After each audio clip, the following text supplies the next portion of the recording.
You're listening to the Pittsburgh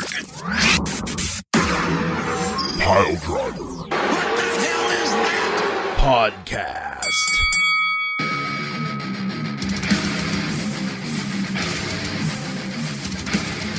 Hello, everybody. It is Thursday. As of the moment that I am currently speaking in the real-time life serial. Nope, don't go down a rabbit hole, stupid. Hey, it's Thursday, and Thursday means that we like to get together and talk about some wrestling stuff. Who are you people, you might be asking yourself? Well, if you haven't read the description of this video or gone to the page in which this video was posted, let me tell you, we are the Pittsburgh Piledriver Podcast. Welcome to our wrestling talk, and we do talk news about wrestling. Imagine that. I have a very terrible haiku to start out this podcast. Ready, steady, go. WWE really likes to stroke its dick. They make me crazy with their terrible things. Screw you, Matt Jackson. AEW is better. Now, I say this was a terrible haiku because this wasn't actually a haiku. Because I can't be bothered to put in time or effort into creating a haiku about WWE. That's how much they disappoint me. Ransom the Madman, the best damn cruiserweight champ there ever was, Tiger Bomb Tom, Beef the Legend, the three of us are here presently right now at this moment. Poop the Bard is on his way to Castle Barbarian, and when he gets there, he will join us on this podcast. We have picks. We have NXT. I almost said TNA. Nope. We have NXT picks to do tonight, so stay tuned for that. But in the meantime, we will wait for our illustrious fourth member to join us before we dive into the picks. In the meantime, boys, would you like to talk some wrestling? Let's talk some wrestling. I guess. Stacey, what do you think? Wrestling? Yeah, wrestling. So, let's talk about the biggest news of the week, which I think you may be referring to, which is the fact that the WWE abruptly ended the Hurt Business on Monday night. Yep. Nothing like killing your hottest angle the week before the biggest show of the year. Uh-huh. Yeah. I think it's a red herring. All right, so let me sorry, go ahead, Tom. I was gonna say I didn't watch Monday Night Raw, unfortunately, and I didn't really get to start into NXT either. So I'll just you're gonna give get some spoilers. So sorry. Well, no, that's fine. I mean, I'm gonna watch it anyways, but right. I mean, go home show, like I don't expect like a whole like, oh my god, holy shit, fuck ton moments, like, but go ahead. I'll be reacting. Really good. I'm gonna give you my reaction based off of the information that you're giving me. So we'll go with that. Fair enough. I am a wealth of information. So yeah, Monday night, basically, Lashley and MVP called out Shelton and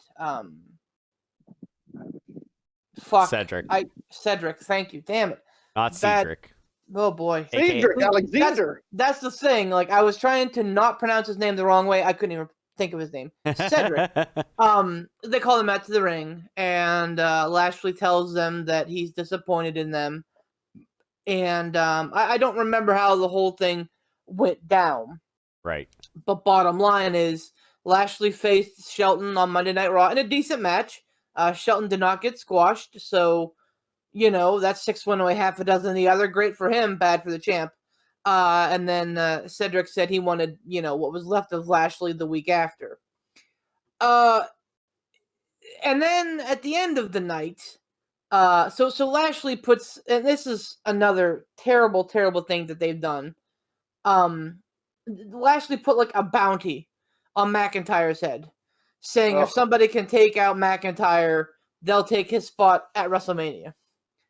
And who else but our favorite resident SmackDown heel with nothing to do, but seems to always be sniffing around the main event, Baron fucking Corbin. Okay. Why? Comes out and assaults McIntyre, presumably so that he can face Lashley at WrestleMania. MVP noted on Twitter after the fact that Corbin was not a part of the Hurt Business. So here we sit. Huh. All right, so Now, say that last part again. Yeah, that Who was Corbin not came. part of the Hurt Business?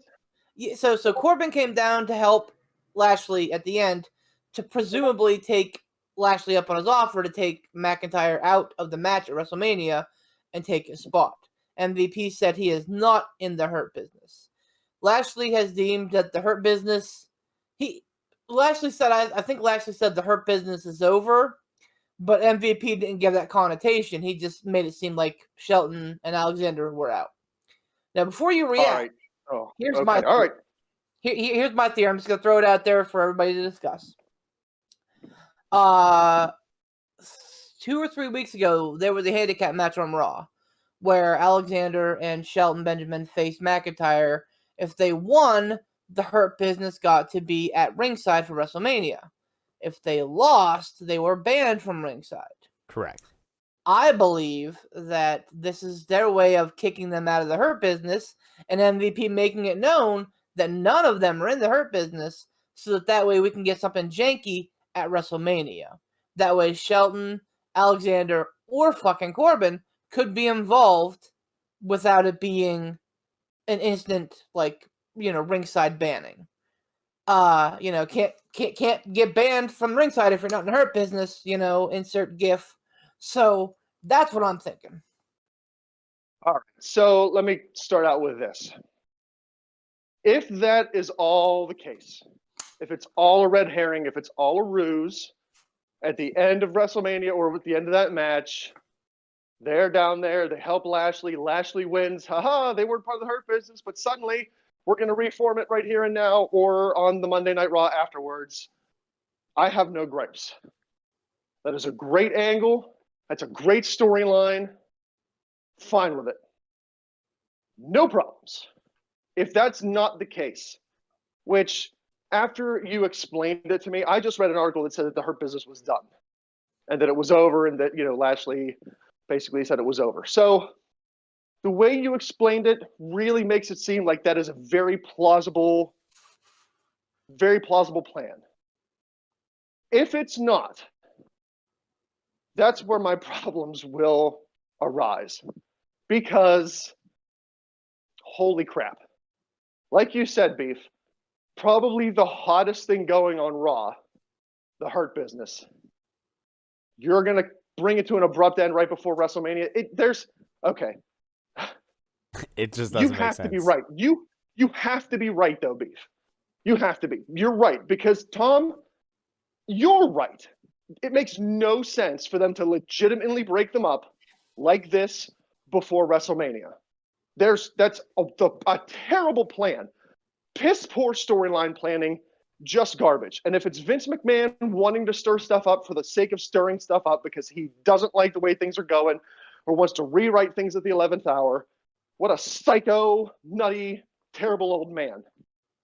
But if it's all a ruse, I'm happy. This for me is going to go in vastly different directions as far as my reaction goes. It's either going to be, yes, that's awesome, way to go, well done, or boy, that's super duper terrible and I hate you. Tomothy? Yeah, I mean, I'm kind of along the same lines as Ransom there. Like, I understand that Vince, allegedly, not long ago, Vince kind of like tore up whatever plans for WrestleMania and was like kind of redoing everything. I think you were the one that kind of made mention of that, Beef. Mm-hmm. Yeah, I don't understand. I don't understand why you would take, and especially the fact that like the Hurt Business was kind of like now, like they went from being heels to kind of like, at least Lashley was kind of a tweener because he, whenever he got the title off of Miz, like I think people were generally like genuinely happy for Lashley. So like, I don't know. I don't get it. I don't understand it. It has to be a storyline. Like, there's no other, because here's the thing. Well, okay, hold on. Here's a question. So when they said that they were banned from ringside, did they say the Hurt Business was banned from ringside, or did they say Cedric Alexander and Shelton Benjamin were banned from ringside? I believe they said no member of the Hurt Business. Okay, I was gonna say that's one of those aha, we got you. Like you have to, I think you'll have to pay attention to what the announcers say about that, like in the match and stuff when it happens. If they, because they'll reference it about like 5,000 times during the match. And we know that nobody from the Hurt Business can be at ringside. Like we know they'll do that. Yep. But that'll be the important thing.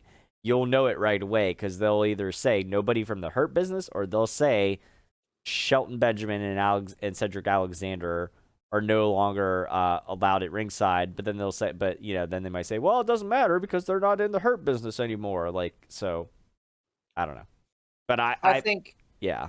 Yeah. So, we give a lot of shit to Vince McMahon. And well-deservedly so. Well-deservedly so. But I mean, like, it takes a blind man to take your hottest group, your hottest act, blow it up 13 days before the biggest show of the year. Well, I would just say, would you say, blow it up and burn it down? Yeah, I mean, Yeah. Well, and the other thought is, like, people are floating names like Ricochet out there and Ali. Like, could they be joining the Hurt Business? Blah, blah, blah. I mean, yeah, but, Again, hold on. Again, that makes no sense because they just broke up Retribution with Ali, so why throw him back in another stable? Because they got nothing for him. But here's the thing. Lashley and Shelton and Alexander and MVP had charisma in droves. And for Lashley, Bobby fucking Lashley, to be involved in something that I say have charisma in droves, they had a je ne sais quoi, a certain intangible that, like, you don't rarely find. And for three guys who are middle of the pack, like those three are, yeah, to do that, and they have certainly elevated Lashley, elevated Shelton Benjamin, and they have put a nice little rocket on the career of Cedric Alexander. And MVP, I don't care who you fucking ask, is the MVP, no pun intended, all right, pun a little bit intended, of WWE pandemic years. Like, ever since he came back after last year's WrestleMania, he's been on a hot streak. Yep. So, yeah, it would be downright foolish if that is the case. If the match goes down and McIntyre beats Lashley clean at WrestleMania, and we never hear or think about the Hurt Business as it existed 2 weeks ago again, while I wouldn't be shocked, because that is the MO of the old man. That's kind of how he does it. And whenever he says he's going to shake things up, he's going to blow things up, he doesn't mean I'm changing a little bit. He means, I'm changing the WrestleMania main event. Like, the keystone main event of the 2-night event has been, has had Brian inserted. So for him to say, that he's blowing it up, it the ground up, man. So, I don't know what to think, but I hope to God that they see this. And like, Batista had a tweet about them breaking up the Hurt Business, and he was like, but why? It's just so stupid. Everybody that's attached to the wrestling business is scratching their head going, huh? So it's got to be, an angle to be able to allow Lashley to keep the title. And I'm fine with that. Like, if that's the case, good on them for putting seeds and playing on the fact that they have done some stupid fucking things in the past. Yep. That they're taking advantage of that and saying, aha, gotcha. Yeah. Yeah, that's a good angle to play. It's a clever storyline, and I think it would work if that's the case. My only hang-up, my only real, I guess, legit shadow of concern is how we've talked so much on the show about how Vince McMahon doesn't care for stables. Yeah, He this doesn't is like true. them. He doesn't see the value in them. You know, some of their best things have come from stables. You know, the whole way back to the freaking Heart Or- Foundation, Yeah. D-Generation X, Evolution, The Nation. These stables pretty much print money. Los Bro, Boricuas, and- man. Los Bro, Boricuas. go No. back. No, I'm Go joking. back Los further. Boricuas. The Heenan family in the '80s, the Jimmy Hart stables in the '80s, like those were the fucking lifeblood of the industry. Yeah, when the Four Yep. Horsemen, obviously, like Horsemen, yeah. yeah. Oh my god. Yeah, I mean they print their money. I don't understand why Vince doesn't like or see the value of stables whenever they've been so successful for him and for the entire wrestling industry, you know, in general in the past. But that's my only hang up. That's my only thing that makes me think this really could be one of those Vince McMahon shake-up things, because I'm sure he looked at it go and went, if it is a Vince McMahon blow it up thing, I'm sure he looked at it and went, well, they're just a stable. Who cares about stables? Blow it up. Here's the thing. I think that this is all one big thing to keep the belt on Lashley, but keep McIntyre looking strong. They're putting McIntyre in a Ziploc container because they want him to have a big moment. It's not going to be this year. But I don't think so either. And I don't know if this is just me, but McIntyre has really lost his shine for me. yep. I mean, I think he's a hell of a worker. Mm-hmm. He's not sloppy. He Nope. hasn't gone downhill in his work. I've just lost interest. Yep. I was interested in him though in the past. So there's that. Like when he first won the belt off of Brock Lesnar, all right, that's pretty damn impressive. You know, this look at his story. Came in as the chosen one, floundered, squandered the opportunity that was handed to him, suffered in 3MB, went away, did his penance, came back, hot as ever. I think was he'll on get board a with shot. McIntyre. I think, and you're 100% right. McIntyre isn't to blame for this. I think no. shoddy booking has been bad for him.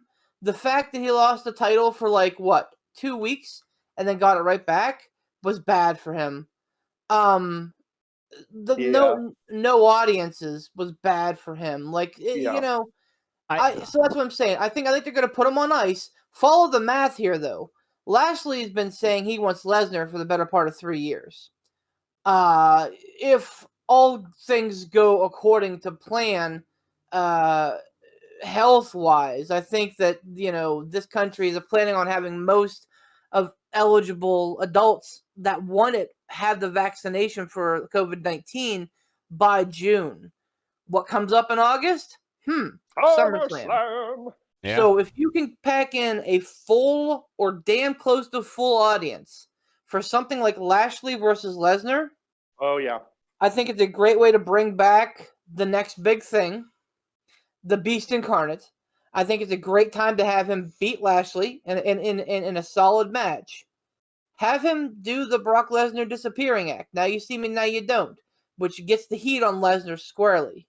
And then that's when you start building McIntyre up to bring him up at WrestleMania 38 as the challenger to Lesnar's throne, and have him do what he did last year, which is just absolutely own him.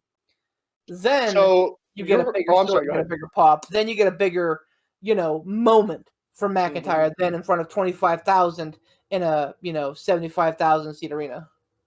So your, I guess, line of thinking here is that if all goes according to what we think is probably the best plan, Bobby Lashley holds the belt till SummerSlam, drops it to Lesnar. Lesnar holds it from SummerSlam to Mania, and then faces off with McIntyre again at Mania. You got it. See, I would be very, very happy with that. Even if we didn't see Brock Lesnar very much, if he had a few title defenses here and there, I'd be fine with that because you figure that would be a year almost. Well, no, because I guess Mania to Mania, that would be a year of just two people holding that belt. Mania to SummerSlam, Lashley. SummerSlam to Mania, Lesnar. That's just two people in the course of a year holding that belt. That's damn near unheard of in WWE.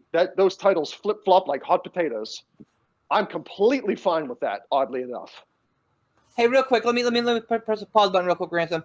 Because I've been looking for this. To answer Tom's question he raised earlier about whether it's Benjamin and Alexander or the Hurt Business being barred. This is a tweet from Fox on March 22nd, which is after it happened.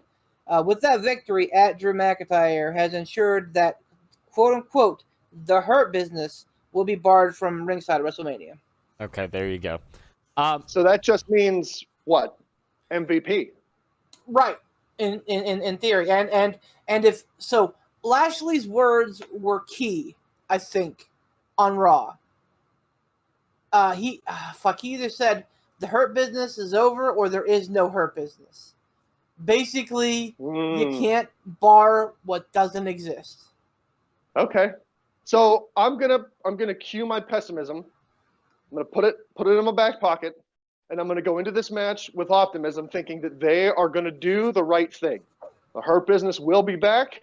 They disbanded strictly for this match to get around that caveat, and then either will reform in all their glory at Mania, or there will be an interruption by one of the two. The next Raw, it's we gotcha. It was us all along. I'm on board with it. Let's do it. I'm going to go into it optimistic.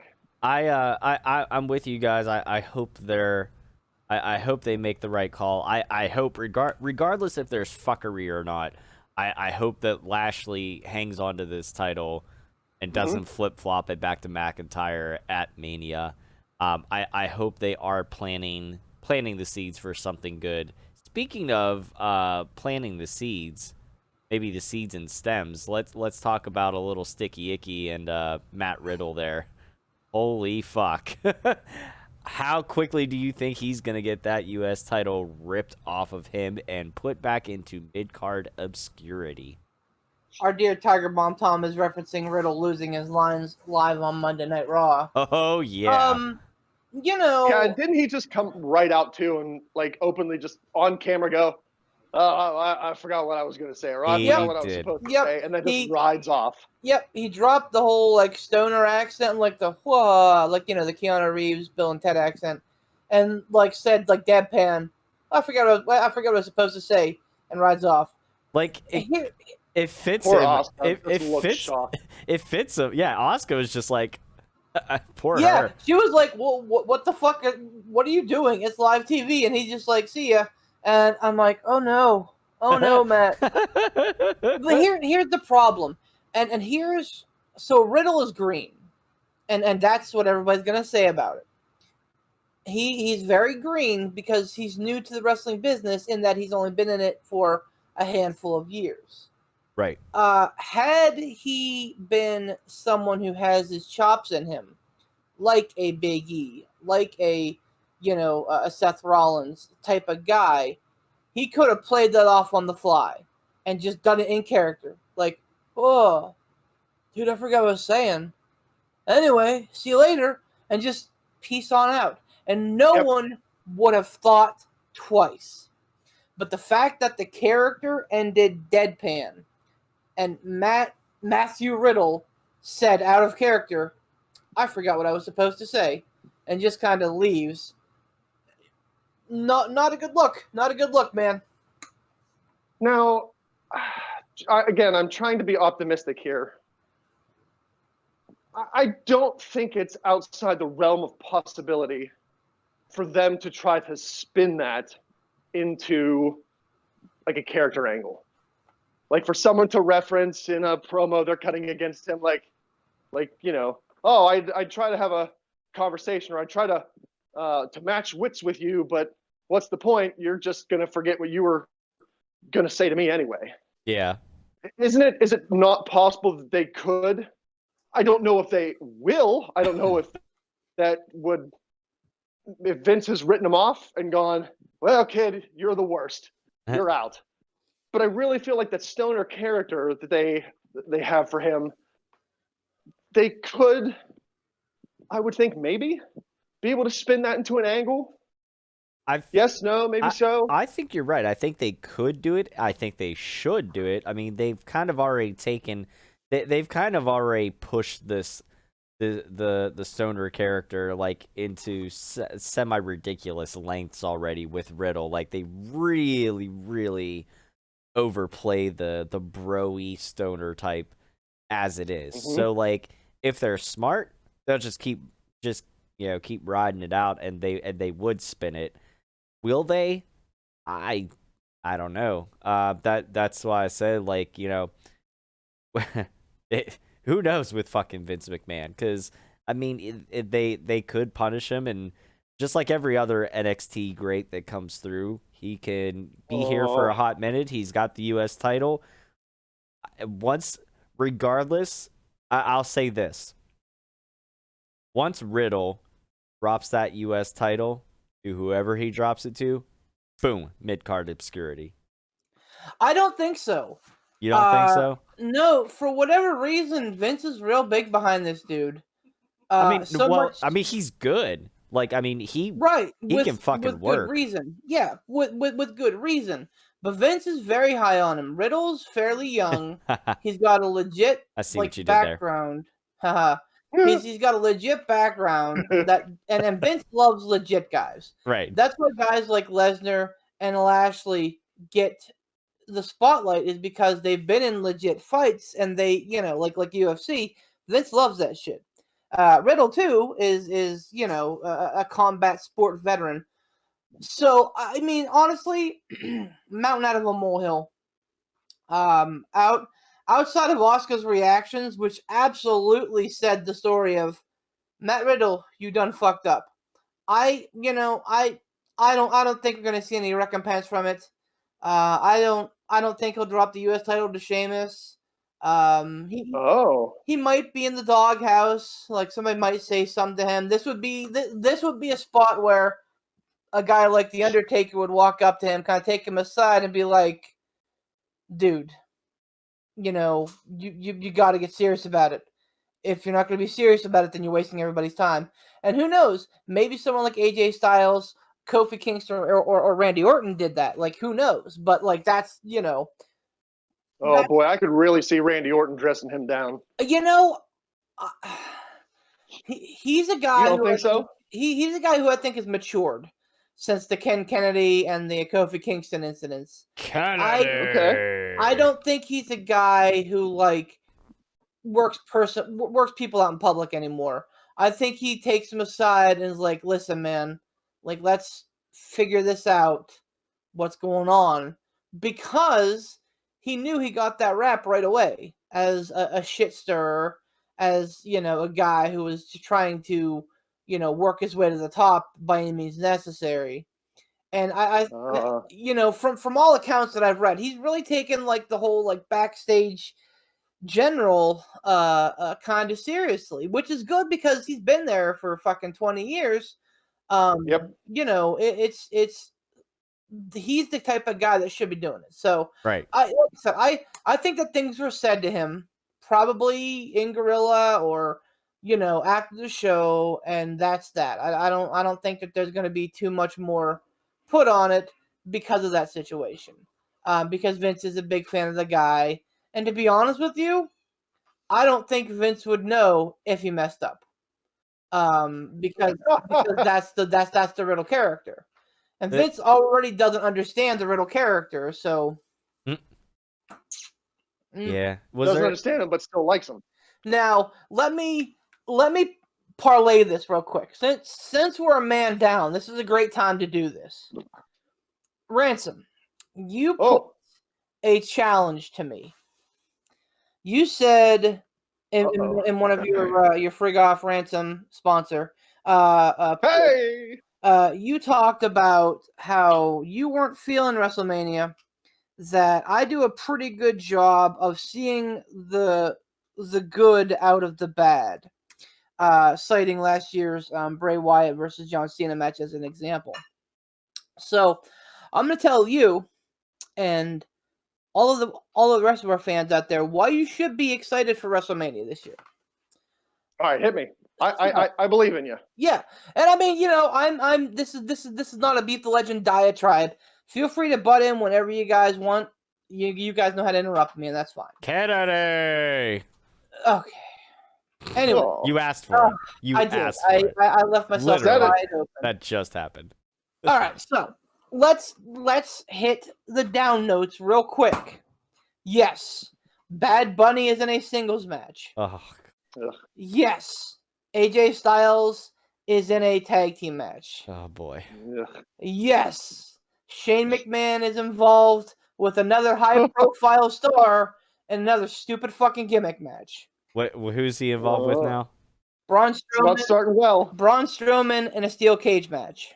Okay, well that I mean, Shane can work though, so I mean, but yeah, still kind of meh, but better than Bad Bunny. So those are your negative points, and Logan Paul's involvement, whatever that. Oh will end up no, being. God, fuck no. That He's is not going to be in a match. He's not going to be in a match. He's going to be part I don't care. of a match. He's human garbage. Fuck him. So I agree. He's the male equivalent of Kim Kardashian, a person who's famous for being famous, except for he's like, hey, I'm famous, so fight me. Literally, like he's like, hey, Conor McGregor, come fight me. Hey, Floyd Mayweather, hey, come fight me. Dude would get just his skull obliterated by those Oh dudes. my Anyway, God. so that's the downside. Okay. Now, first and foremost, here is the thing that I think is going to make WrestleMania magical this year.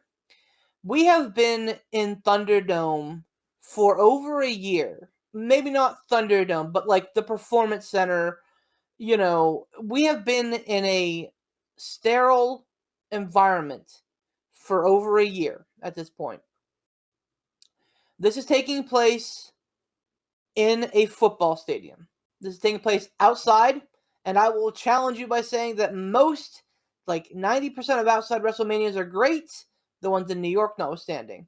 But the rest of the ones that are all outside have been pretty fucking stellar. So that, in and of itself, is its own ambiance. 2, the fans. I was said it weeks ago that the minute the fans can get through the gates, and I don't know how ticket sales are doing. They're still advertising them. It's a weird time in the country. People are kind of putting their feet in the water to see where they can get. So we don't know. We don't even know if they're going to sell out to 25,000. Right. But 25,000 is going to sound like 100,000. I guarantee it. There's going to be an electricity. There's going to be a magic because they're ready. And they're ready to make their feelings known. Would not shock me to hear Lashley get cheered. Would not shock me to hear Bad Bunny get booed the fuck out of the building. And I think they're going to run with it because the fans are what make it special. Now, you guys know me. I'm an ambiance guy. Like that's the grandeur and the pageantry. Like that's why I love WrestleMania because you get that feeling. And last year we didn't have it. Circumstance. Exactly.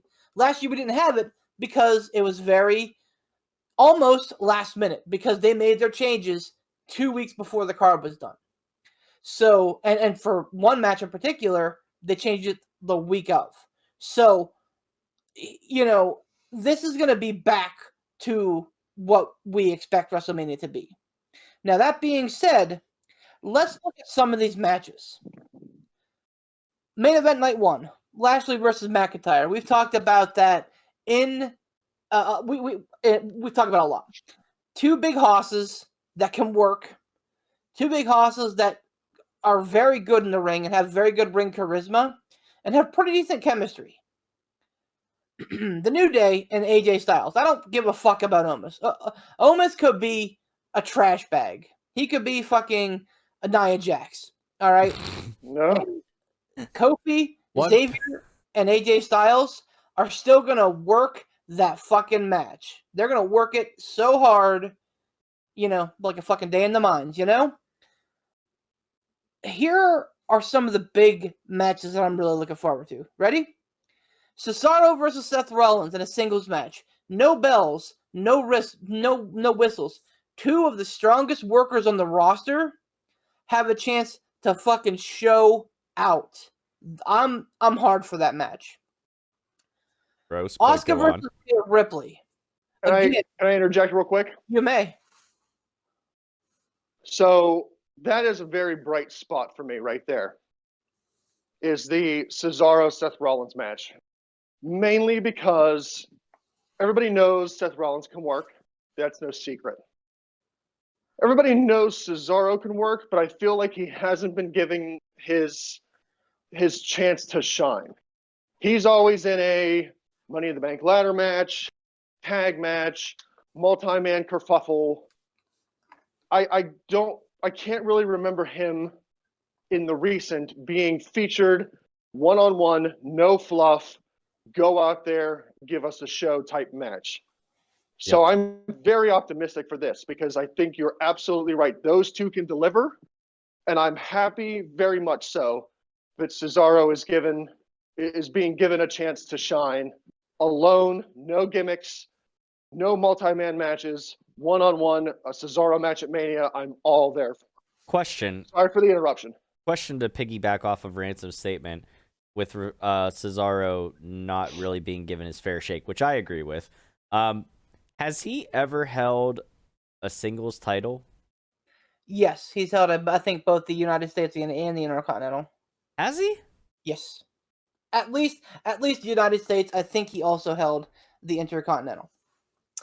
Yeah, but I always remembered him, though, being relegated to like a pre-show. Even when he was a champion, he was always defending on a pre-show, or he wasn't even defending. He was just in a random match on the pre-show. I'm trying to, for the life of me, I'm trying to remember because I thought like whenever him and Swagger were a thing, I thought Swagger was the U.S. champ. I don't know. I'm just having a hard time remembering it, but that speaks even more to Ransom's point that Cesaro hasn't really been given that like big push. Only the United States Championship. I apologize, not the Intercontinental. Only IC. Oh, okay. So there we go. So there's something I'd like to see for him. There's a shining star. More is on the way. Oscar versus Rhea Ripley. I mean, outside of Shayna Baszler, you won't find two ladies who are going to have a hard-hitting match like these two. They're going to go, and they're going to go hard. And I think that this is a great chance to really capitalize on Rhea Ripley. I think they've done a poor job of that so far on the main roster. I hope that this is their chance to turn it around. More importantly, though, we're getting a WrestleMania without Charlotte Flair, which is a fucking win in my book. That, in and of itself, is a pretty bright fucking star. And again, I have become a Charlotte apologist to the point where I understand and appreciate what she's done, the work she's put in, but my God, give me a break. More women's action. Sasha Banks and Bianca Belair may well steal the fucking show the entire weekend. Maybe not including NXT, because NXT's got a pretty fucking hard to beat card. But Banks and Belair are gonna fucking go. And again, these are two who have no shortage of charisma, no shortage of talent, and they can outwork pretty much anybody else in the roster. This is gonna be a really good one. I'll move on to that one next. The Fiend and Orton has probably been the best story that WWE has cohesively told over the last 6 months. Yep. I mean, so much so that they haven't had the Fiend around for like 2 or 3 months since Orton burned him alive. So this My is God, that man's got a family. That has been going, and I think it's going to come to a wonderful conclusive resolution. I don't care if it's a cinematic match. I don't care if it's a regular match.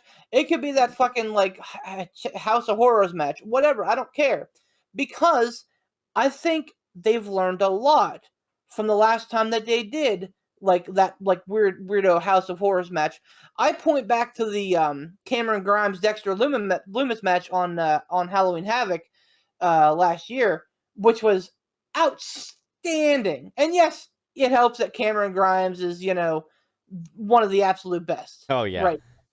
that helped. That chemistry worked so well between him and Loomis, just because Loomis is so much the cold, straight laced, just in your face killer, and Cameron Grimes is just the fucking goofy, like Over the top. over the top. Just I love it. And it's I know this is kind of sidebarring, but I will say, especially since he's come back, I love his character even more too. It just adds another layer. But back to what you were talking about, Beef.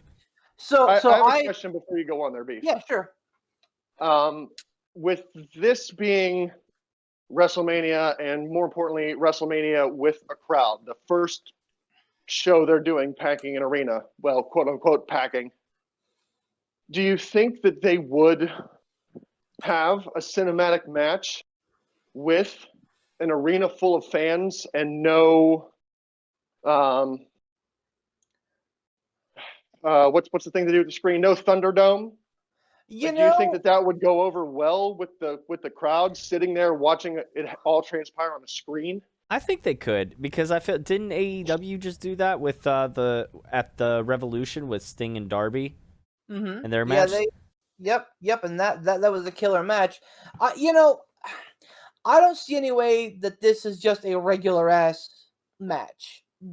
I think there has to be some sort of like weird schlocky thing, and I'm here for it, because the entire build-up, dude set Bray Wyatt the fuck on fire. All right, now again, we know it was a fucking dummy very clearly, but in kayfabe, dude set him on fire. Alexa Bliss has been possessed by the Fiend. Randy Orton's been bleeding black blood from his mouth. Like, this has to go somewhere weird. I think they should do a half and half. I think that they should probably start in the ring, in the match, and then have some weird kind of fuckery happen where they somehow get backstage and all of a sudden, boom, like they're fucking, on Mars or some shit. I don't care, because that's the thing. That's how well told the story has been. And there is your difference versus Cena and The Fiend versus Orton and The Fiend.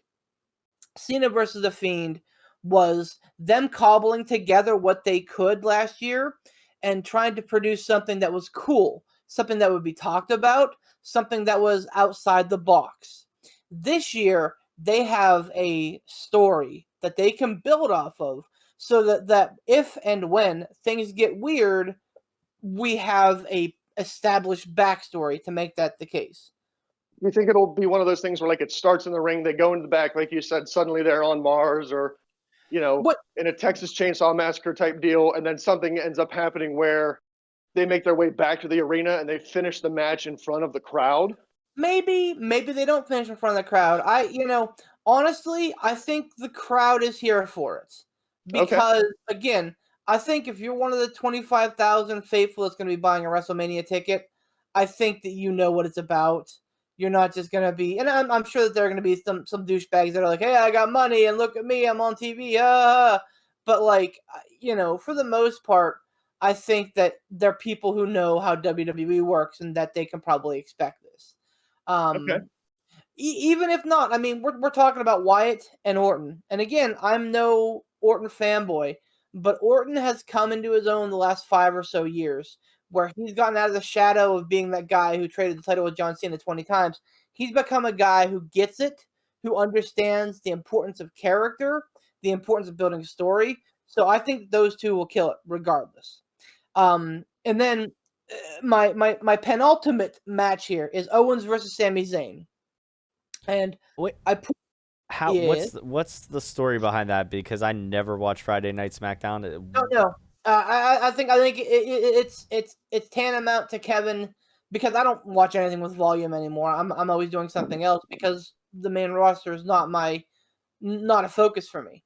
But tantamount, I think it comes down to Owens basically saying that Sami Zayn's a schlock for not having, for having the stupid documentary crew, and boom, WrestleMania match, which again, I'm fucking fine with. These two killed it at Fastlane 2-3 years ago. Their rivalry has gone all over the country, all over the world, back, for fucking damn near 15-20 years. They are two of the best in the ring, on the mic. They're going to make fucking lemonade out of the pile of lemons that they're being given. The only asterisk I'll put on this is that apparently this is going to be the match where Logan Paul has some involvement.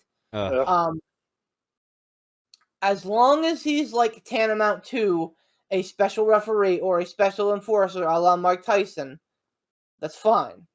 If we get more Logan Paul than that, it could cast a shadow over this match. But I think, honestly, this match could be a show stealer as well. Finally, the main event, the the keynote match of WrestleMania weekend is Roman Reigns versus Edge versus Daniel Bryan. Reigns, the incumbent, heel, cocky, I'm the best in the damn world. Come and someone prove me wrong. Edge, the guy who broke his freaking neck, came back. Retired because the doctor said if you wrestle one more match, you could die. Came back and said, hey, you know what? I'm not going to be a guy like Lesnar who's here sometimes. I'm going to be a guy who's here all the time. Goes pillar to post in the Royal Rumble. 1-30. Wins the whole damn thing. Daniel Bryan, the best worker on the planet right now. Kenny Omega's right there with him, but I think Kenny and Bryan go 1 and 1A depending on the month of the week, whatever. Wow. The fact that they added Daniel Bryan to this match immediately makes me more interested, makes it a better match, because with Edge, again, I love him, but the dude looks every bit of his age. Daniel Bryan looks like he's in the prime of his career. Well, in his face, I can see the age. Yeah. I can see the age in Edge's face. His torso, that's a different story. The dude, he's cut. He's cut like he's never been cut before. But that's because he's dropped a ton of weight. He looks like a smaller dude now. All right. He has a lot of definition, but he looks smaller. So, and you know, I have no doubt that Edge can still work a 20, 30-minute match. Oh, yes. The inclusion of Daniel Bryan in this, though, makes sure that match is absolutely killer. So, high notes. Again, the arena is going to be a spectacle. Then I think they're going to have like an actual, like, honest-to-God entrance and, like, big setup like they had in the past. They're not going to do some big fucking Titantron wall like they did at WrestleMania 35. I think they're going to have a big grand entrance. The fans. And I think that we have at least 5 to 6 barn burner, like technical, really good matches on the card. I believe that WrestleMania this year will be in the top half of WrestleManias of all time. And it could even crack the top 10 if they produce. Okay. So I need to say this to you. You piece of shit. You've got me convinced. I'm going into this WrestleMania now with optimism. That's a good thing, but if it's done dirty, it sets up for a very big disappointment. I'm banking on that not being the case. The way you laid it out, the way you described these matches, okay. I'm doubting more and more that it's going to be a crappy WrestleMania, and I think it's going to be something special. My only hang-up is the McIntyre-Lashley match.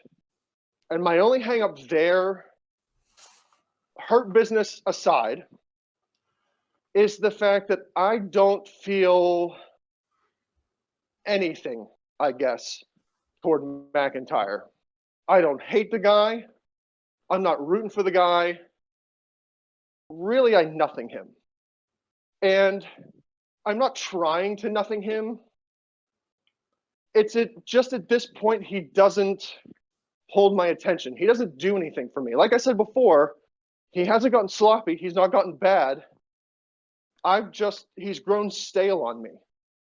Maybe this match, maybe they'll pull something out of this match that makes me go, oh, damn, that was a hell of a match. And boy, I went into it looking sour, but man, what a great match that was. I hope that's the case. That's my only worry. It's not going to ruin Mania for me by any means, but like I said, I nothing McIntyre right now. So at the end of that match, if it's nothing spectacular, I'm just going to go, okay, I was whelmed. That was a match. Wasn't terrible, but nothing I'm going to go back and rewatch. So but like I said, I hope I'm wrong. No, I'm done. I hope I'm wrong. Two things real quick, because I do want to hear about Tiger Bomb Tom, and I'm very cognizant of the fact that I just spent like 15 minutes just talking. But two things. One, I think they're making a mistake making this the main event of night one. Without a doubt, the main event of night one should be Sasha Banks versus Bianca Belair. There's not a doubt in my mind that they're making the mistake not doing that. Because do you think there is a possibility that Bianca Belair and Sasha will go on last? They like to do that sometimes. They like to highlight the women's matches, especially when they're going to be crazy, awesome, good matches. I would figure this would be the one to do. I think that they've already, and cards subject to change, obviously, but I think that they've already said that McIntyre and Lashley is like quote unquote headlining night one. Okay. So and like I said, I think that's a mistake because a lot of people are in that same boat, and we speak for the people. I like to think that are out there going, well, McIntyre's run with the WWE Championship wasn't terrible. It wasn't great. It wasn't anywhere near great, but it was just kind of like, And then we lost and we're all like, okay, cool. What now? So, like, I think that this match should be an opener. I think that McIntyre and Lashley should open the card. And it'd be really fucking weird to have the WWE title open WrestleMania. But, I mean, what better time to do it than such a weird fucking year? Two is that I think if there is one match that the crowd absolutely turns on, it's this match. I think that Lashley is going to get way more cheers than they're anticipating, and I think that means that McIntyre is going to get way more boos than they want. Whether they roll with that, we'll see. But we'll see. I'm skeptical on that match as well, Ransom. Tom, what do you think? I match wise, I mean, you did a pretty good job of laying out the stuff to look forward to there. I'm most looking forward to honestly just the overall ambiance and experience of WrestleMania. Like, I'm looking forward to night one.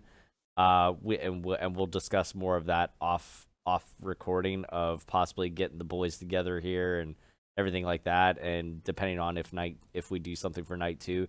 That's honestly that's the biggest thing that I'm looking forward to. Like, I was just saying to my girlfriend the other day, as we were talking, and I said, yeah, I got to confirm these plans because I got to start figuring out food and everything like that. And she's like, wait, that this Saturday? I'm like, no, Saturday after next. She's like, still, that's really close. I'm like, yeah. I was like, WrestleMania is right around the corner. I was like, I used to host the WrestleMania get-togethers and like do like a poker game amongst me and my buddies and stuff like that. And that's what I'm most looking forward to be perfectly honest. Getting back a shred of normal. And I agree. This, I think that this is realistically the first shred of normalcy that I think the country's. And I'm not trying to go on like some fucking pedestal thing here, but I think this is going to be like the first big thing that kind of signals the turnaround, if you will. I'm also looking forward to this, to what happens with the state of the Cruiserweight title after Mania as well too. Like this is it's also going to be some interesting stuff. I honestly I hate to say it, like not to be a downer on the Mania train here that beef is set and rolling into motion, but I'm actually looking more forward to next week with NXT Stand and Deliver. So I can confirm. So I don't know if that's a good segue to get into that, because I actually I have NXT on right now in the background. Pause real quick. Just one more thought. If you have 4 hours and you're choosing to watch one of these nights, night 2 is the one to watch. Oh, as far as WrestleMania? Go back and catch Banks versus Belair. Check out the ending of Lashley versus McIntyre, and again, Cesaro versus Rollins is going to be real good. But if you have one night to sit down and watch a night, night 2 is going to be your apex. Yeah. Go ahead. Now, Tom. Real quick before we move to NXT, one of the weird things, and you kind of said it there, Tom, and that struck me too, was Tara said to me earlier, she said it to me actually earlier today, she goes, is WrestleMania next weekend? And I said, yeah, I think it is. And she goes, wow, it seems like it came out of nowhere. Now, granted, she doesn't follow wrestling very closely, but maybe it's just the way things have been going. But I felt that. Like, I felt the whole, like, oh, is WrestleMania next weekend? Oh, okay. Like, it's kind of snuck up on me. Usually I feel the build-up. right. And I think that's another reason why I was so pessimistic about WrestleMania, because I haven't really been feeling the build-up. Like, I don't go back and watch old Manias like Beef does in WrestleMania season. Right. But usually there's something. Usually I feel a build-up. There's an anticipation. Like, I know something big is coming. But I haven't felt that this time. And maybe that will work the opposite for me. Maybe it'll be, I haven't been feeling that build up. And when WrestleMania hits, it's going to hit like a freight train. And it's going to be amazing. I don't know if that's just me. No, you're not the only one. It's kind of come out of nowhere. And admittedly, I think that can be also a testament to what you guys were talking about earlier with McIntyre's run. You know, I think you have to kind of put an asterisk on everything here in 2020 with how things went, because it was, you know, it was new waters for everybody, especially all the wrestlers and everything like that. So I give him a lot of credit for being the one to, you know, to carry that title and everything during 2020. But no, you're not wrong, man. It's just kind of like, holy shit, it's here. It's time has been a very strange concept and construct for the last year and a half. You know? Yes. The one thing I'll say is this, that they've actually done a pretty good job of mapping a lot of this out. The Banks and Belair has been coming for a long time. Lashley versus McIntyre has been kind of like hinted at, but it's really come full circle. The Bad Bunny and the Miz stuff, that's been going for a couple months now, basically since WrestleMania or since the Royal Rumble. Like I said, Fiend Orton's been a 6-month build up. Cruz versus Big E, I think, has been a fantastic build up.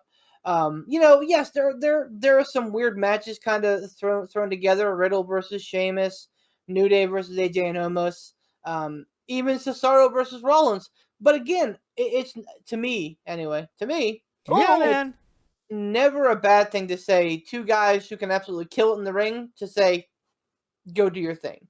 So, and I mean, like WrestleMania sometimes is fraught with that, because we know, the quote unquote the WrestleMania pay. Like, everybody wants to be a part of the card.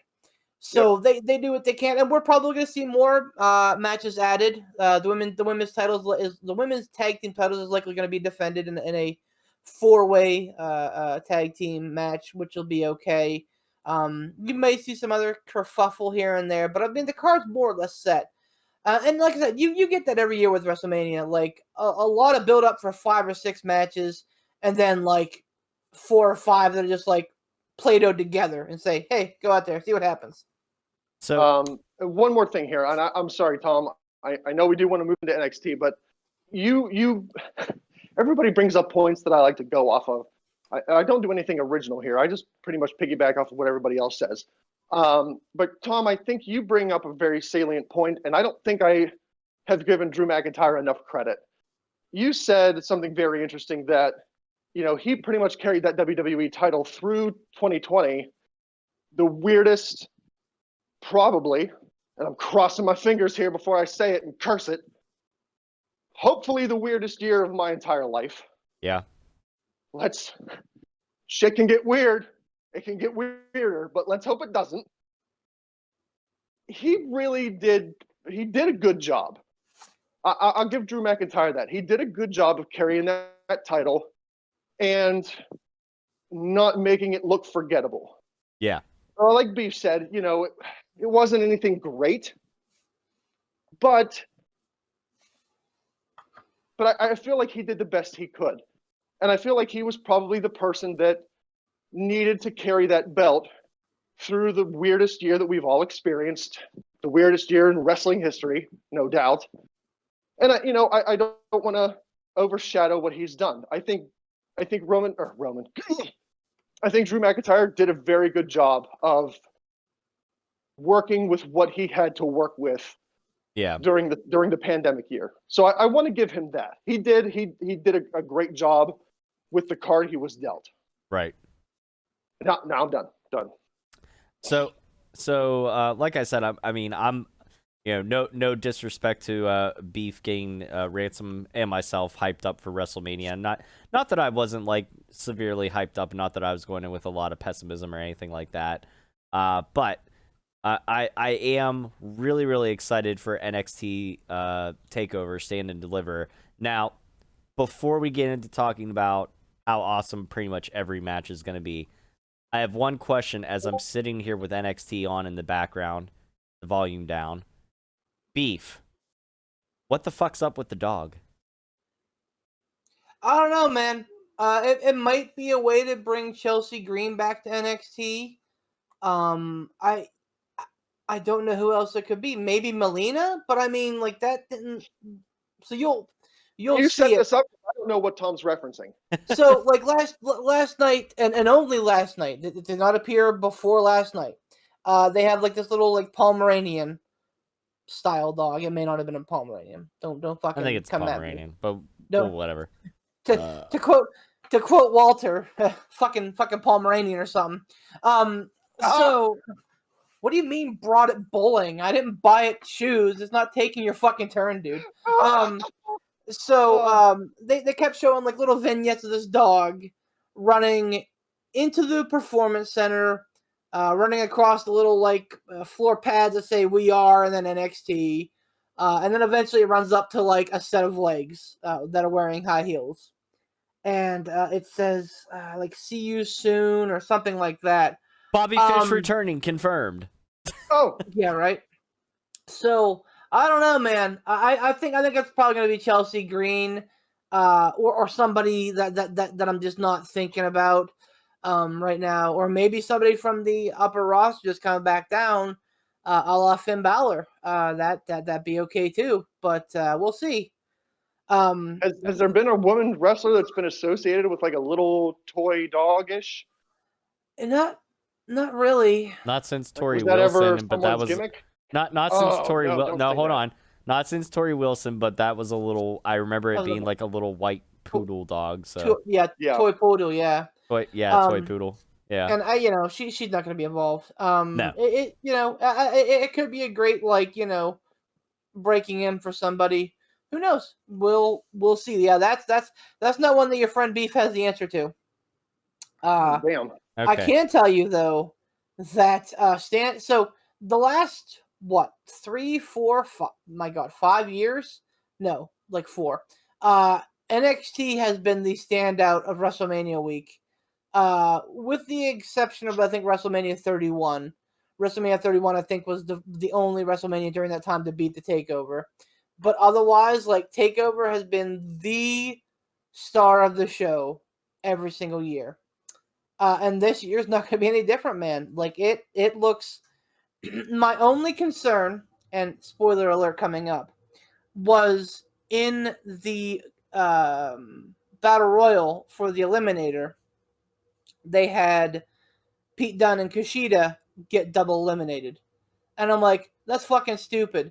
Like those two should be key marks of that fucking gauntlet match, but NXT is super fucking smart because like they went to like a commercial break, a picture-in-picture screen, After they come back from a commercial break, they announced that Dunn versus Kushida has been added to night 1 of the card. So I went from like, oh, that's a stupid fucking decision. What are they doing? Like 3 minutes later going, oh my God, this is going to be awesome. Okay, so Dunn versus Kushida is just its own match, and they're not in the Eliminator match then? That is correct. Okay, gotcha. All right. Yeah, so my only gripe is I wish that the triple team tag team match was a ladder match. And I get that they're doing the ladder match the old school style with the 2 cruiserweight champions. Very cool. Yeah. Very awesome. Which like on that note, I think I mentioned it last week.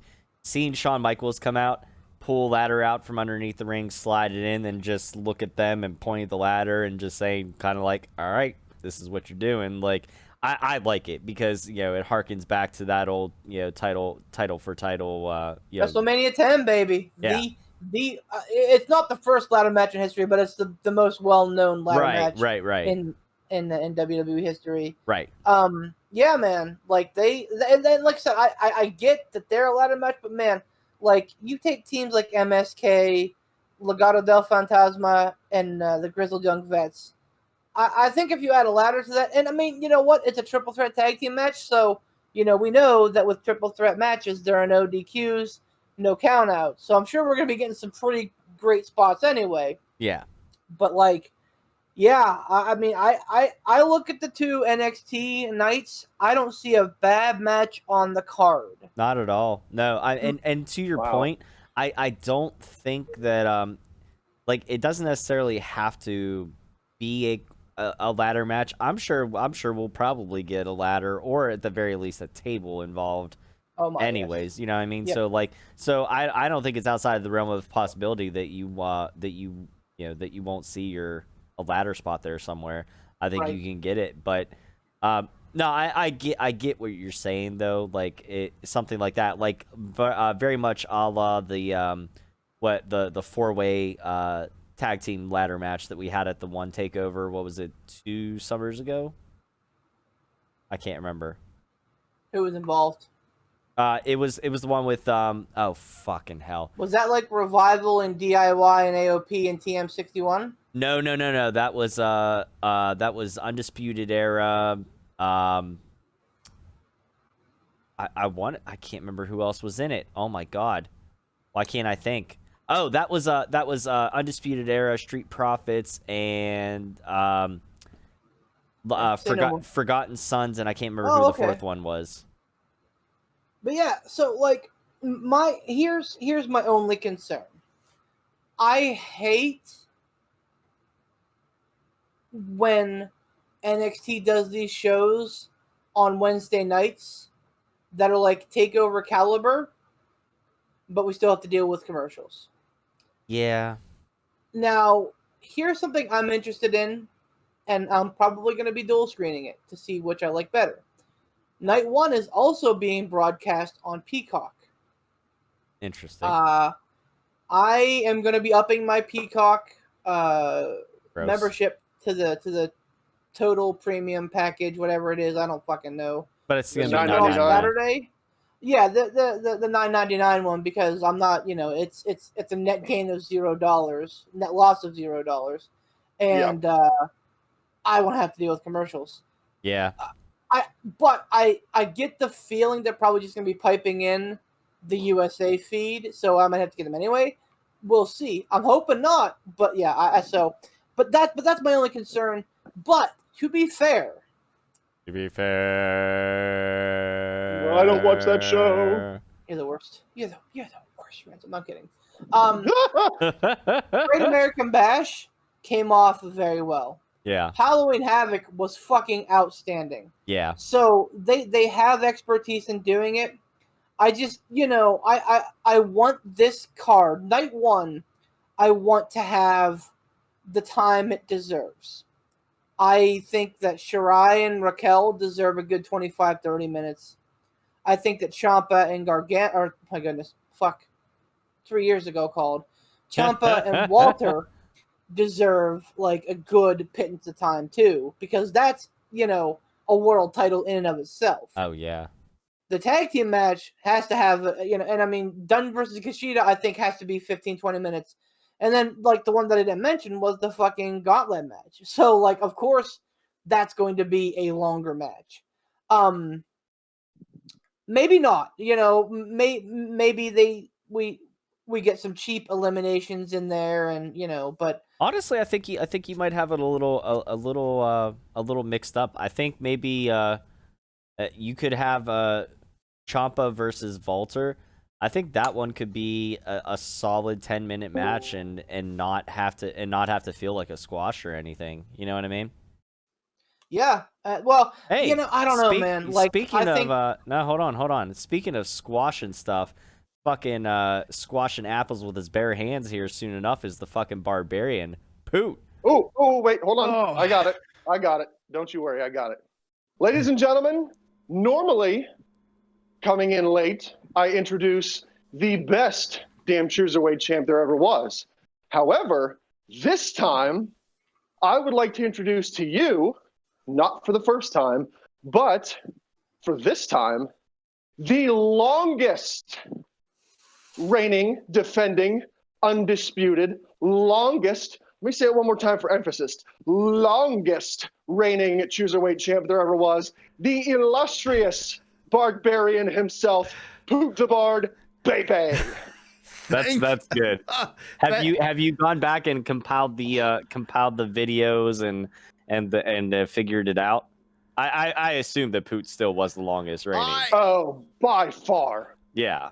Honestly, at this point, I don't know because my brain and ears are mush. So that's gonna be great for picks. How's the view from Metal Mountain? How's the what? How's the view from Metal Mountain, brother? The view from Metal Mountain is pretty good. We're putting Cowboys from Hell on the. Oh, get the fuck out of here! Yeah, we're putting Cowboys from Hell on the set list, and this is the first song, and I'm not trying to detract here. I know we got a lot to talk about, and we got picks to do. Unless you guys already did them, I don't know. No, we would never do picks without you, buddy. Never. But we talked about everything else but picks. Oh, cool. I feel bad I missed it, but we're putting that on the list, and this is the first one that I've been okay. I have to play this exactly right, and it's really hard. It's Pantera. It's Pantera and Dime. I have such a love and deep reverence for Dimebag Darrell that I feel like it has to be right. So they keep going, oh well, we need to put it on for our next gig we have coming up, and I'm like, guys, I'm not ready. And also overall, we're not ready. And that is a point of debate right now. But but all in all, the view from Metal Mountain was really good. What did we talk about? And what's the situation with Bob Gray? What's going on? Fill me in. Give me the synopsis. We haven't talked about that yet. We may get around to it at the end of the podcast if we have time permitting. Okay. I took advantage of you not being around to give get my boys hyped for WrestleMania, which I think I've successfully done. I think I've successfully hyped them and hopefully our listeners up for WrestleMania. Hopefully I'm not like the benefactor to the biggest disappointment in the world. And we actually just rolled at NXT, starting to talk about Stand and Deliver. So you actually came in at a perfect time, my friend. All right. And also...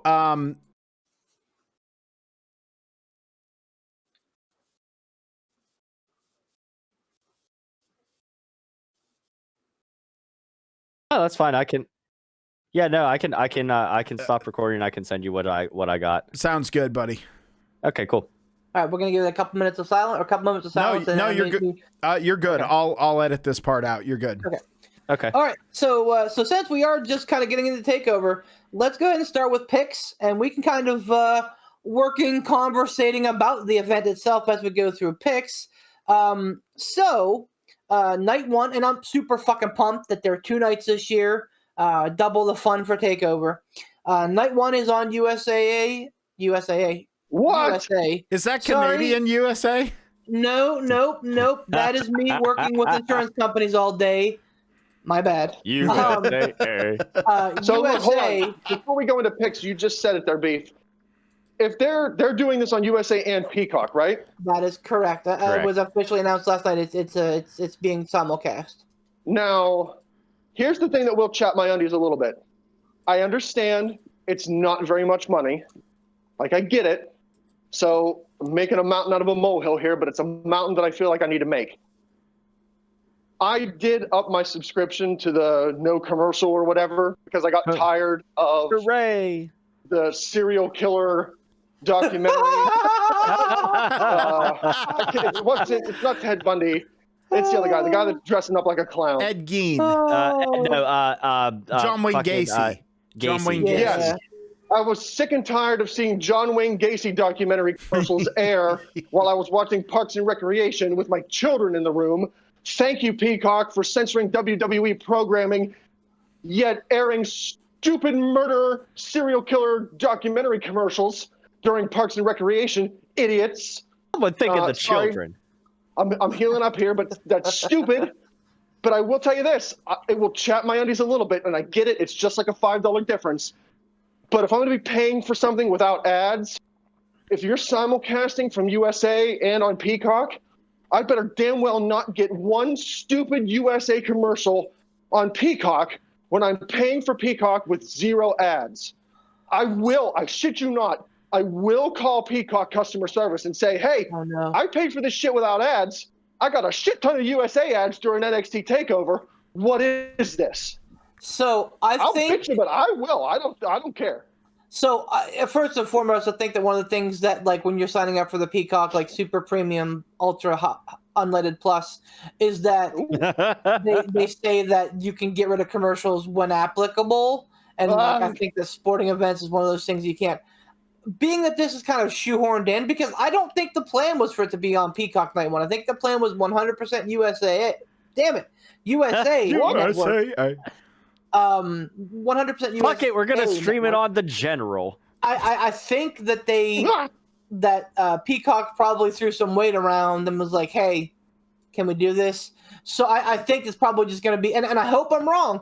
I hope that we get like unedited, no like stupid picture-in-picture. I hope that it's 100% just like straight feed of the shot, but I don't think we're going to get that. All right. Well, anyway, moving on to let's picks. roll into these picks.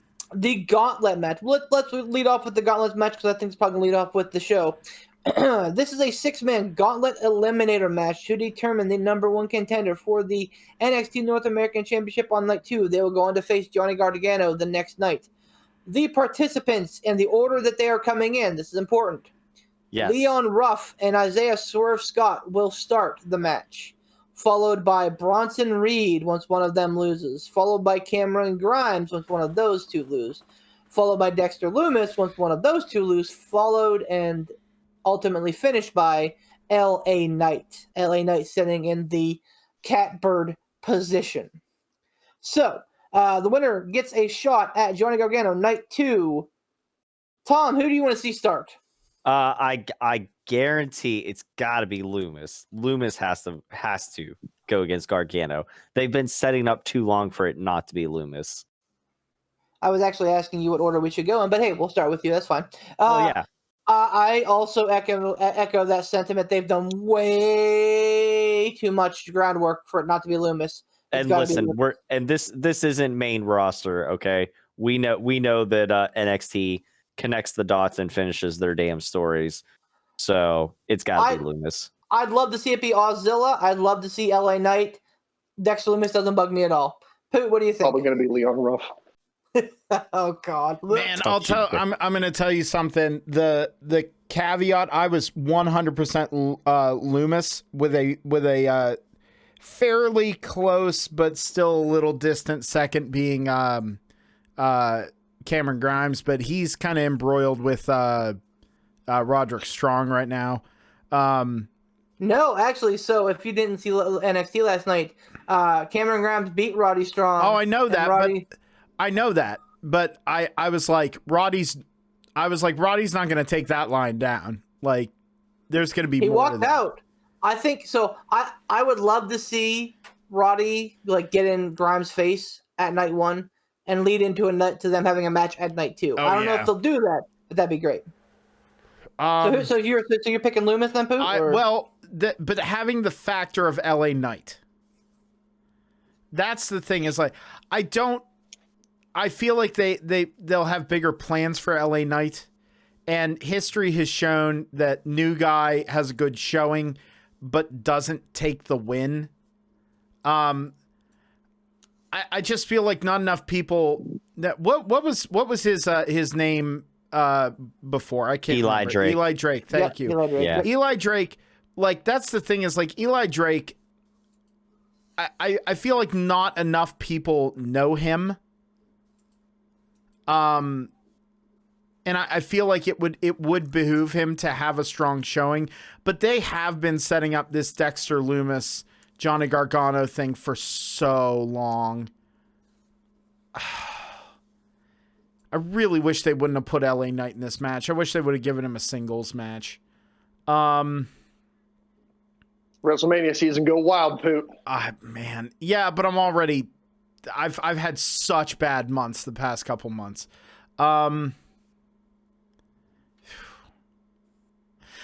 You know what? Tentatively, I'm gonna put a bill on LA Knight. Just tentatively. I'm gonna say LA Knight for the giggles. Okay. Ransom, who you got? Even if it didn't make sense, I would still pick Dexter Lumis all day. Dexter Lumis is my boy. I love that dude. That's your spirit animal. No matter what. If he was going up in a one-on-one match against Roman Reigns, I'd pick Dexter Lumis. So my pick is Dexter Lumis. I love it. That mustache. That mustache, dude. I wish I had one. You were growing a good one. What happened? I don't know.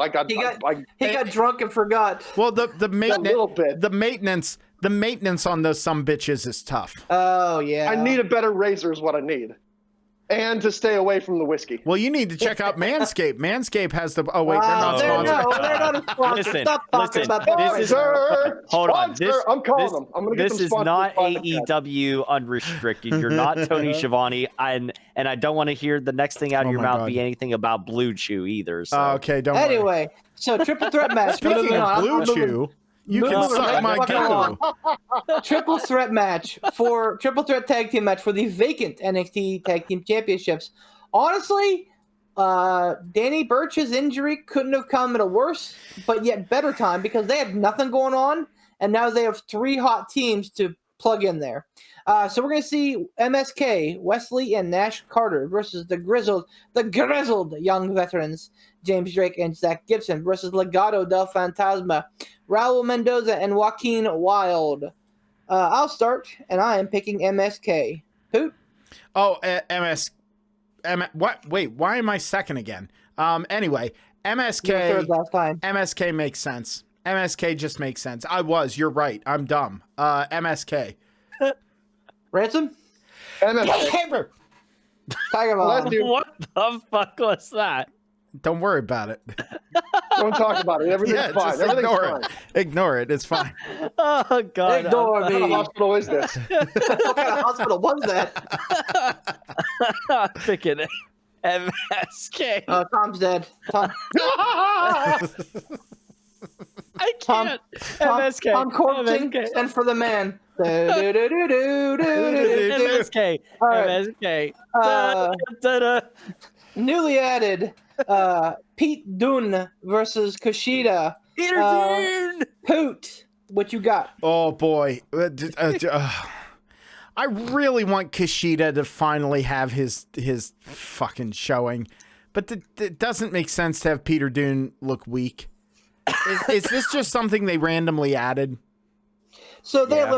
they eliminated each other. So they had like a little back and forth before the Gauntlet match, and then last night in the Battle Royal, they eliminated each other at the same time. They had a nice little back and forth, and it was pretty cool to see. Man, I just hate seeing Kushida be like, viable jobber, like threat jobber. I hate seeing him be threat jobber. I'm gonna go with Kushida. Hopefully they'll give Kushida, and this will be a longer running feud going forward. To be fair, I think that these two in a singles match is a way better proposition than putting them in the Eliminator. So that's what I texted you guys about last night, that I was pissed off. I'm like, why the fuck aren't they in the number one contender match? And I'm like, oh wait, it's because of this. Ransom, Dune versus Kushida. I'm also going to go with Kushida. Tiger Bomb. I'm gonna go with old Peter Dune. I'm so glad Peter. Peter Dune has caught on. Yeah. Picking the Dunmeister myself. For a singles match for the NXT United Kingdom Championship. Tommaso Ciampa versus Walter. Ransom. What? Blue Yeah. Chew. Walter. Blue Chew. No, Walter. Tom. Walter. I want to see Ciampa get a good win, but I don't see him getting the UK title, and it just, I don't know. I think it'd be an awesome place to have It would be Ciampa cool. take the belt and like go overseas and like give that brand a shot in the arm. But It would be cool, but I don't know. I just I mean, Walter. I would see that happening later. I just, in the times of COVID, even though things are starting to progress in the right direction, maybe come next year, I think you could see somebody take it off of Walter and then go overseas to the UK and do some stuff there. But right now, I don't think that's going to happen. that's my line. Well, of and thinking, again, too. to be fair, we are getting Devlin and Walter from the UK to this show, so I mean, not to get too off topic or like political or anything like that, but the restrictions and stuff are different for people coming into the US versus people going into other countries, so that is something to take in consideration. That is true. The reason I'm picking Walter here is because he's on a historic title run. He's already beaten Dunn's title run. And yes, largely in part to the fact that UK was kind of like shut down for like 6 months. But notwithstanding, those days still counted. So I think that it's going to take like a big bad to take the title from Walter. And I love Ciampa. I think it would be a great feud. I'm glad that we're getting a great match. I think this is going to be a hard-hitting, crazy fucking match. But I think Walter wins. Poot? There's the Poot side. It's not out of exacerbation. It's because I'm sitting here and I'm just like, man, how crazy would it be if they actually did? But I don't think this is going to be the title that is the thing. Walter. Man, he's gonna chop Ciampa's soul out. Like, he's just gonna do it. The chop fight those two are gonna have is gonna make me cringe, and also maybe maybe a little bit hard. I'm not even gonna lie. Like, I'm gonna get a big wrestling boner over this match, unless Walter. Hold on. Oh, sorry. Go ahead. Unless Walter just wrecks Ciampa, which I don't see being a thing. No. I will say one thing about last week's show with them building this up. The little things, and this kind of goes into, psychology is everything. Seeing the way like Ciampa reacted, like when they were holding him down, and he was literally like scratching and clawing, trying to like kick at Walter, and like everything like that, and like when he got up off his feet or whatever, and they knocked him back down, like Walter putting the knee on his neck and stuff like that to hold him down, like that's as close to like real life visceral reactions that you would have. Like if there were two guys holding you at the arms and there was a third guy like in your face the size of Walter and you were like fighting for your life, that's what it would look like. I appreciate that shit. Like, so I think, I agree. I think the question that nobody's brought up is, where's Timmy? That's a good question. Let's keep in mind that Timmy was part of Ring Kampf, which was the predecessor to Imperium. Yep. Imperium. Thank you. Yeah. So I Timmy mean, White, the referee. no, Timothy Thatcher. Timothy Thatcher. Old toothless Timmy. So I think that's going to be coming into play as well here. Hopefully we get a nice extension this feud. But it's going to be Walter all day. Hopefully we don't get a bunch of vignettes of Timothy Thatcher trying to commit suicide now. No. So the main event of night one on USA of NXT Stand and Deliver, Io Shirai, who has held the belt for damn near a year, It's versus still Raquel so pretty. Gonzalez. Fuck. Who do we lead off with? I think we've come around the horn. I think it starts with Tom again. So Tom, Io versus Raquel. Who walks out with that strap? Oh boy. Wait, let me fix it. Who wins the match? I think this is the time Raquel Gonzalez is going to take it. I think that Io's had it for a while now, and I don't know. I just like there's part of me that's like just like last time when beef was like every time I bet against Io Shirai, fucking she wins. But I'm picking Raquel Gonzalez. I too am picking Raquel Gonzalez. This is how you make stars. They've done exactly what they needed to with Raquel Gonzalez. So the final step is to her getting the crown from Io.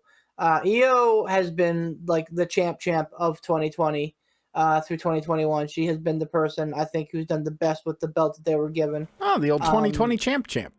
So, and I mean, she's one of the greatest in the world, women's wrestlers, but it's Raquel time. What you got? Absolutely Raquel Gonzalez. It just makes sense. It's a grand stage. It's a nice change. Io has had a very, very good run. Like there's no shame in her run. There's no shame in her losing that belt now, and it would make Raquel Gonzalez. So Raquel Gonzalez. Ransom? Io Shirai is so pretty, and that will never change. However, if there's a time for her to lose that belt, it is WrestleMania season's NXT. So I'm going with Raquel Gonzalez as well. Moving right along to night two. All right, so the women's tag team championships in NXT are up for grabs. A little team I like call Ember Heart, which is Ember Moon and Shotzi Blackheart, versus The Way. And this is my pick, so I am going with Moon and Shotzi. Pootsky. They're the current champions, correct? They are. Correct. They haven't had the belts long enough, and plus them getting those belts was really awkward. If they're gonna hot potato these belts, that's erroneous and stupid. So I'm just gonna say I'm gonna also go with the Ember Hurt.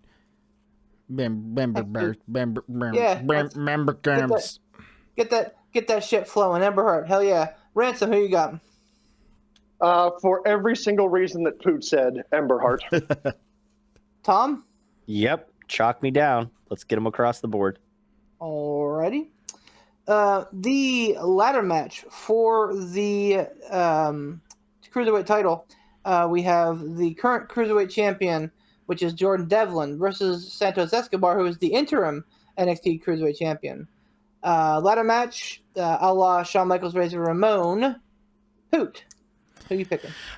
Now this is where I differ. I think it is Devlin's time to get that fucking belt back, and he deserves it. Jordan Devlin is a treasure. And this return is going to be great. He deserves this victory. It will make him look strong and rebuild him minimum back to where he was. I am going Jordan Devlin all day long. Ransom? Again, everything Poot said, Jordan Devlin. Tom? I got to go with Jordan Devlin on this one, and oddly enough, my girl says that he looks kind of cute, and I'm like, really? He's like Baby Balor Jr. He looks like a Muppet version of Balor. He does. She's like, I think it might be his haircut. But you know what? Like, there is enough, like, similarities to Devlin and Tom that I, like, see why your girl would say that. Yeah. I see a lot of Tom and Devlin. I see. I'm sorry. I'm not saying it just because, he's the man right now, but I see a lot more similarities between myself and Balor than I do me and Devlin. Oh, of course you do. Well, I mean, yeah. I see a lot of similarities between myself and Brian Shaw and Eddie Hall, but that doesn't make it fucking so, okay? No. Like, Balor is Devlin. Devlin is Balor. Either way, I mean, Look, I see a lot of similarities between Beef and Shawn Michaels, but you know. Only Never the mind. lazy eye. Wait, I don't have a lazy eye, but I can do speech to music. Anyway, You usually fall down when you. I sure do, but I still do it. I'm so happy that everybody's going Devlin on this one because I am going Santos Escobar. Wow. Because there is only one ace of the world, and that's Hiroshi Tanahashi. Oh, and you hate him. I sure do, but I also understand that there can only be one ace at a time. So if the Irish ace wants to go over there and try to take that from Tanahashi, he needs to do it himself. Someone clearly has never ever seen a deck of cards, but go on. Shut up! Yeah. Shut up! All right, Gargano versus TBA, which we are all saying except for Poot. So Gargano versus Loomis or LA Knight in Poot's case for the North American Championship. We lead off with Ransom.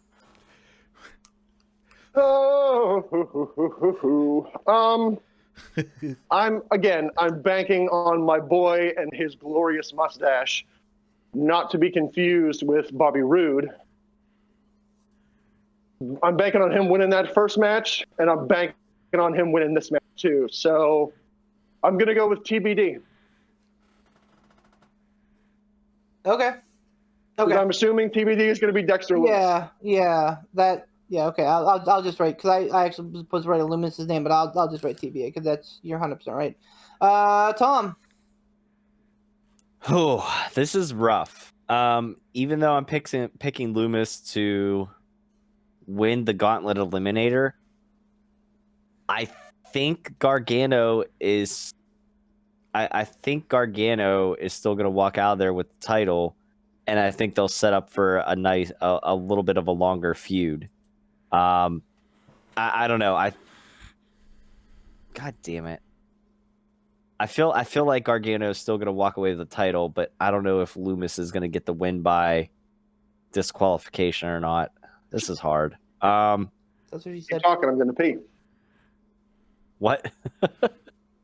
He's peeing. Oh, okay. He's making the water. Fuck. All right, let's go with I'm gonna go with Gargano. I am picking Dexter Loomis, aka the TBA. So I'm just gonna write TBA in here for myself as well, just in case it's not Loomis. But yes, I think it's going to be. Oh man, we should do like a fucking universe split here. Because I think if it's any other TBA, it's a hard Gargano. I think if Loomis is the one, I'm confident enough to say that Loomis is going to be the TBA. So I honestly think that fucking oh man, why am I so bad with names tonight? Fucking all day. Austin Theory. I keep on saying Austin Creed. Austin Theory. I think he's actually going to cost Gargano the match with a little bit of that fucking Stockholm syndrome. So I think Loomis wins the belt and the match. Poot, what do you think? Dexter Loomis. TBA. I really think it's going to be TBA one way or another. I think that if it's Dexter Loomis, if Dexter Loomis wins, then God, my brain is just like, no, you're done, bud. If Dexter Loomis, sir, please calm down. If Dexter Loomis wins the gauntlet match, Dexter Loomis will win that belt. If LA Knight wins the gauntlet match and he goes on and he faces Gargano, there's less of a chance, but I think it would be a really great way to add to the bravado of LA Knight. That being said, I'm still going TBA. I don't think we should do universe split. I think it should just be TBA. Because you're either wrong. What? I'm not going to try and do math right now. I'm stupid. Dynomath. It's not going to happen. So we're basically my point is it's going to be TBA.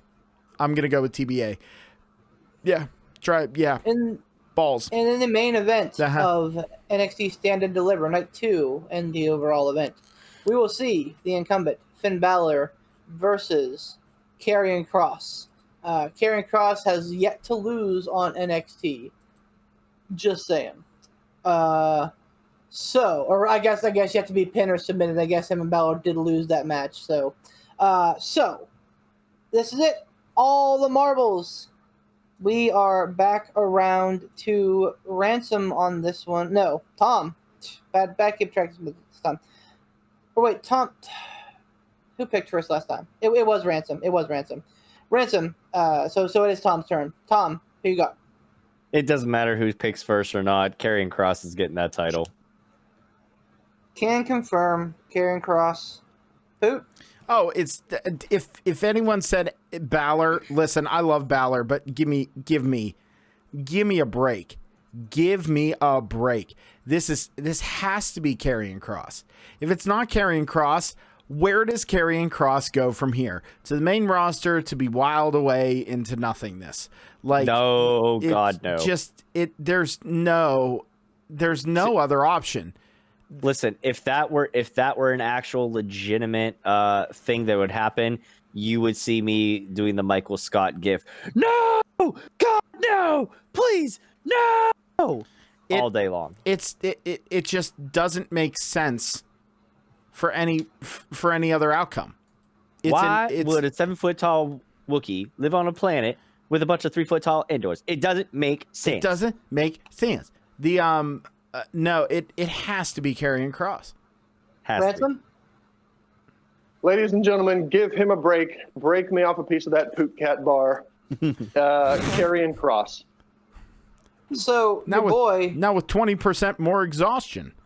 Your boy forgot the other match of night 2 that's probably going to be that could also be the match of the weekend. In an unsanctioned match.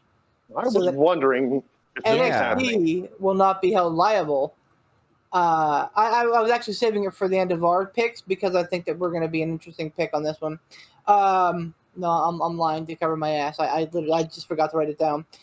Anyway, so we see Kyle O'Reilly versus Adam Cole. Unsanctioned, meaning that shit's going to get fucky real hard. I'm up first. Oh, boy, this is tough.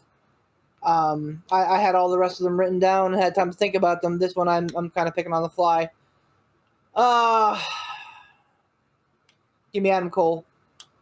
Who? Wow, really? You're gonna say Adam Cole on this one, huh? I'm shocked. I'm not even gonna lie. I'm shocked. His system is Ditto. shocked. Because Ditto. this dude, I think that this is Adam Cole's goodbye. I believe this is Adam Cole's goodbye. I think either he's going to be written off TV for a while, or he is going to go up to the main roster in some capacity. Or Night after WrestleMania, fuck me. Yeah, like it's one of those things that I'm just like, this is all too much. And plus, you have to give not even just like credence, but you have to, like, they're doing. Kyle O'Reilly has proved that he has the chops to not like he has the ability to go forward with this and be really something special and really a player in the upper mid and the upper card and upper mid card in NXT. He's proven it. And if anyone says differently, you go get fucked, Four Eyes. Like, I mean, it's just like, that's hurtful. Well, I mean that from was it Shaun of the Dead? That was right. I know. Yeah, the 555. But like it, I'm going with Kyle O'Reilly because I feel like it will give credence and vindication, and it will put him over. And Adam Cole is the type of guy, I believe, that would put over someone to make their career, because Adam Cole's career was made before he showed up. You remember that first night when he came out and he super kicked the shit out of Drew McIntyre? Yep. And he went back up to the top of the thing with Red Dragon, and he went to the top of the thing, and he did his Adam Cole. The fucking roof blew off that place. And he was there for all of a minute and a half. And people were already sold on Adam Cole. Adam Cole, if he can give a portion of that to one of his good friends in the industry by putting him over, my God, he would absolutely do it. And Adam Cole is going to go on to other things. He's going to move up, and hopefully he won't get misused. But I think this is Kyle O'Reilly's time, so I'm going with Kyle O'Reilly. Ransom? Well, I tell you, you know it's baseball season because Poot is knocking them out of the park tonight. So I'm going to say Kyle O'Reilly for all the reasons that Poot said, and also for a little bit of my own. Probably not going to happen, but wouldn't it be amazing fantasy booking to have Adam Cole lose this match? His main roster debut is at WrestleMania, where he once again super kicks Drew McIntyre in the teeth because the Hurt Business is banned from ringside. And Adam Cole is not in the Hurt Business, but still potentially could have a bone to pick with Drew McIntyre. Tom, who you got? God, I love your fantasy booking idea. And let's just have history repeat itself a little bit. Regardless, at the end of the match, whatever happens, fucking Adam Cole comes out and super kicks Drew McIntyre in the face hole. I'm here for it. But regardless of that, you got to go with Kyle O'Reilly on this one. He's got to get his soul back that he sold for the last how many years to the Undisputed Era. And it's got to be this is Adam Cole's swan song. And not only that, I mean, Adam Cole is the type of guy that could eat a pin and still look like $1 million at the end of the day. So all day. Yep. So I'm going with that. Here's the only thing that I'll say, because you guys have me thinking. You guys have me thinking. But those are all wonderfully valid points. Assuming that this is the end of the feud. Assuming that this is the end of Adam Cole on NXT. I've made that assumption for the past 2 years, saying that this is Adam Cole's last night on NXT, and that he's moving up to do other and better things. And I have been wrong every one of those times. Fair point. This feud could go a while. This feud could go through SummerSlam. And you guys could be 100% right. Like, Cole may lose, disappear, show up either on the main roster the next night, or be gone for a couple months and then boom, like back on the main roster. Or back in NXT, who fucking knows with Adam Cole. I just feel like this feud, I don't know, man. It's tough because, like, this match is like the kind of match that you get with the blow off of a feud. An unsanctioned match is like, but arguing against myself here, the unsanctioned match was actually the start of the Omega Moxley feud. So that's what I'm saying. They could definitely put this one on simmer for a while. Well, let me do this. Let's go ahead and go into last call. Any changes anybody else wants to make? Why don't you do us let's do really quick. Just run each match again, just really fast. Okay. Yeah. Gauntlet match. We are across the board with Loomis, except for Poot, who is picking LA Knight. I'm changing that. I'm changing that. To Loomis. Okay, so we're across the board on Loomis. Tag team title match. We're across the board on MXK. Dunn versus Kushida, split house. Poot and Ransom picking Kushida. Tom and myself picking Dune. Walter versus Ciampa. We're across the board with Walter. women's title match were across the board with Raquel. Tag team title match, women's tag team title match, were across the board with Moon and Shotzi. The cruiserweight title match, you three are picking Devlin. I'm picking Escobar. Gargano versus TBA. Poot, Beef, and Ransom are picking TBA, which we believe is Loomis. Tom picking Gargano. Balor versus Cross, we're all picking Cross. Cole versus O'Reilly, you three are picking O'Reilly. I am picking Cole. Ransom is locked in.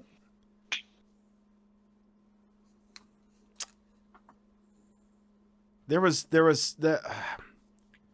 See, now I'm second guessing my my switch from LA Knight, because in my mind, no, and this isn't me just being ridiculous. Hear me out. The reason why I say LA Knight is because even if he doesn't win against Gargano, it would still be a really good showing. He's coming in last, but more than likely Dexter Loomis is going to be the one that he faces. And hey, they always say go with your gut. Well, but the thing here is I'm already machinating this, so hold on. If LA Knight, if Loomis wins and then he beats, like, if it comes down to LA Knight and Loomis takes the win, right? You with me? Loomis takes the win, and then he goes on, he beats Gargano, and he gets that belt. First person that he feuds with, LA Knight. They have a nice sizable feud through to SummerSlam. LA Knight takes it at SummerSlam.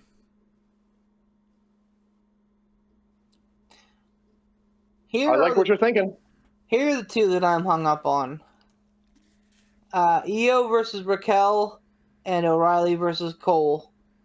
Man, those are, The only thing that hangs me up on, well, I guess it doesn't hang me up because I'm not picking Cole, but I guess another reason why I wouldn't pick Cole is the only other thing that I could see him doing in NXT is continuing his feud with Kyle O'Reilly. I mean, we've talked about it so many times before. What's left for Adam Cole to do? I mean, he's done pretty much damn near everything to do in NXT. So the only thing left for him to do would be continue on a feud with Kyle O'Reilly into potentially the NXT SummerSlam. Assuming there is one. I mean, there has to be one. But if he loses, what's left for him to do in NXT? I mean, at that point, it would just be him in random matches. Mm-hmm. Well, we never got Cole versus Cross. That was hinted at. Oh, yeah. But we never got it. But I have been swayed. I'm picking O'Reilly. I still believe that Adam Cole has a strong chance of winning, stronger than any of you guys are giving him. But I'm going by the numbers here. And everybody else has picked O'Reilly, so I'm either going to be wrong with everybody else, or I'm going to be right with everybody else. I'm not going to let this define the championship for me. Listen, the numbers don't lie, and they spell disaster for you at Sacrifice Beef. But that notwithstanding, we still have WrestleMania to pick. So we do, and that could be all over the place. But I tell you guys, and I know that I'm holding things up, but I'm really hung up on Io and Raquel here. Wow. Not just because we're Raquel across the board, but this is like. You really think that Io would carry it longer still? When does she lose it? Would she lose it at the NXT SummerSlam? Here's the problem, is that this is the end. This is the main event. And here's kind of where I'm going with it. This is the main event of the Mania weekend NXT TakeOver. And yes, I understand that this is main event of night one, but it's still a main event. I gotta believe you want to send the crowd home happy. And again, I understand there's not an actual crowd. I just feel like eventually, like, when it comes to something like this, given how long Io Shirai has held the belt, ideas like that kind of go out the. I don't mean to sound crass, but they go out the window, like because and I think Ransom said it. He's like, well, when does she lose it then? You know, because anyone who comes along, then we're going to be like, oh, well, I don't know. Oh, well, I don't know. Oh, well, I don't know. And it's like Io just can't carry it forever. What if, well, I mean, we said the same thing about Asuka. We said the same thing about Shayna.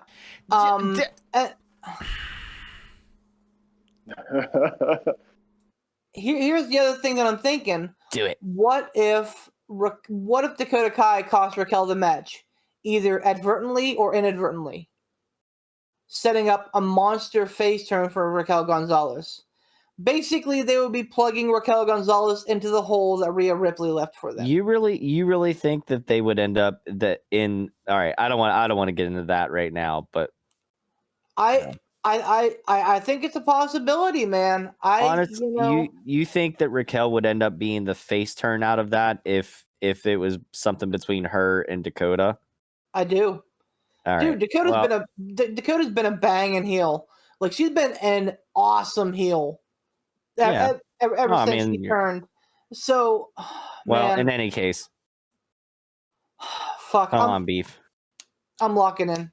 I'm gonna stick with Raquel. You're not gonna. She's so pretty. She's sticking so with pretty. Raquel. I am changing to So O'Reilly. pretty. So the matches of contention between us for the Cruiserweight Championship will then be Dunn versus Kushida, and Devlin versus Escobar, and the Gargano versus TBA. Yep. Those are the matches to watch for us.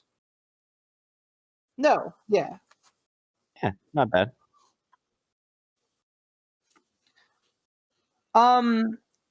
Hardly ever. There's usually at least... just in case YINZ are running the numbers, Poot and Ransom are exactly across the board.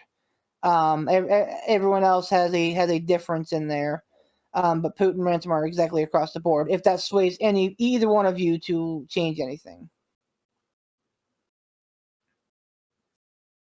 Okay.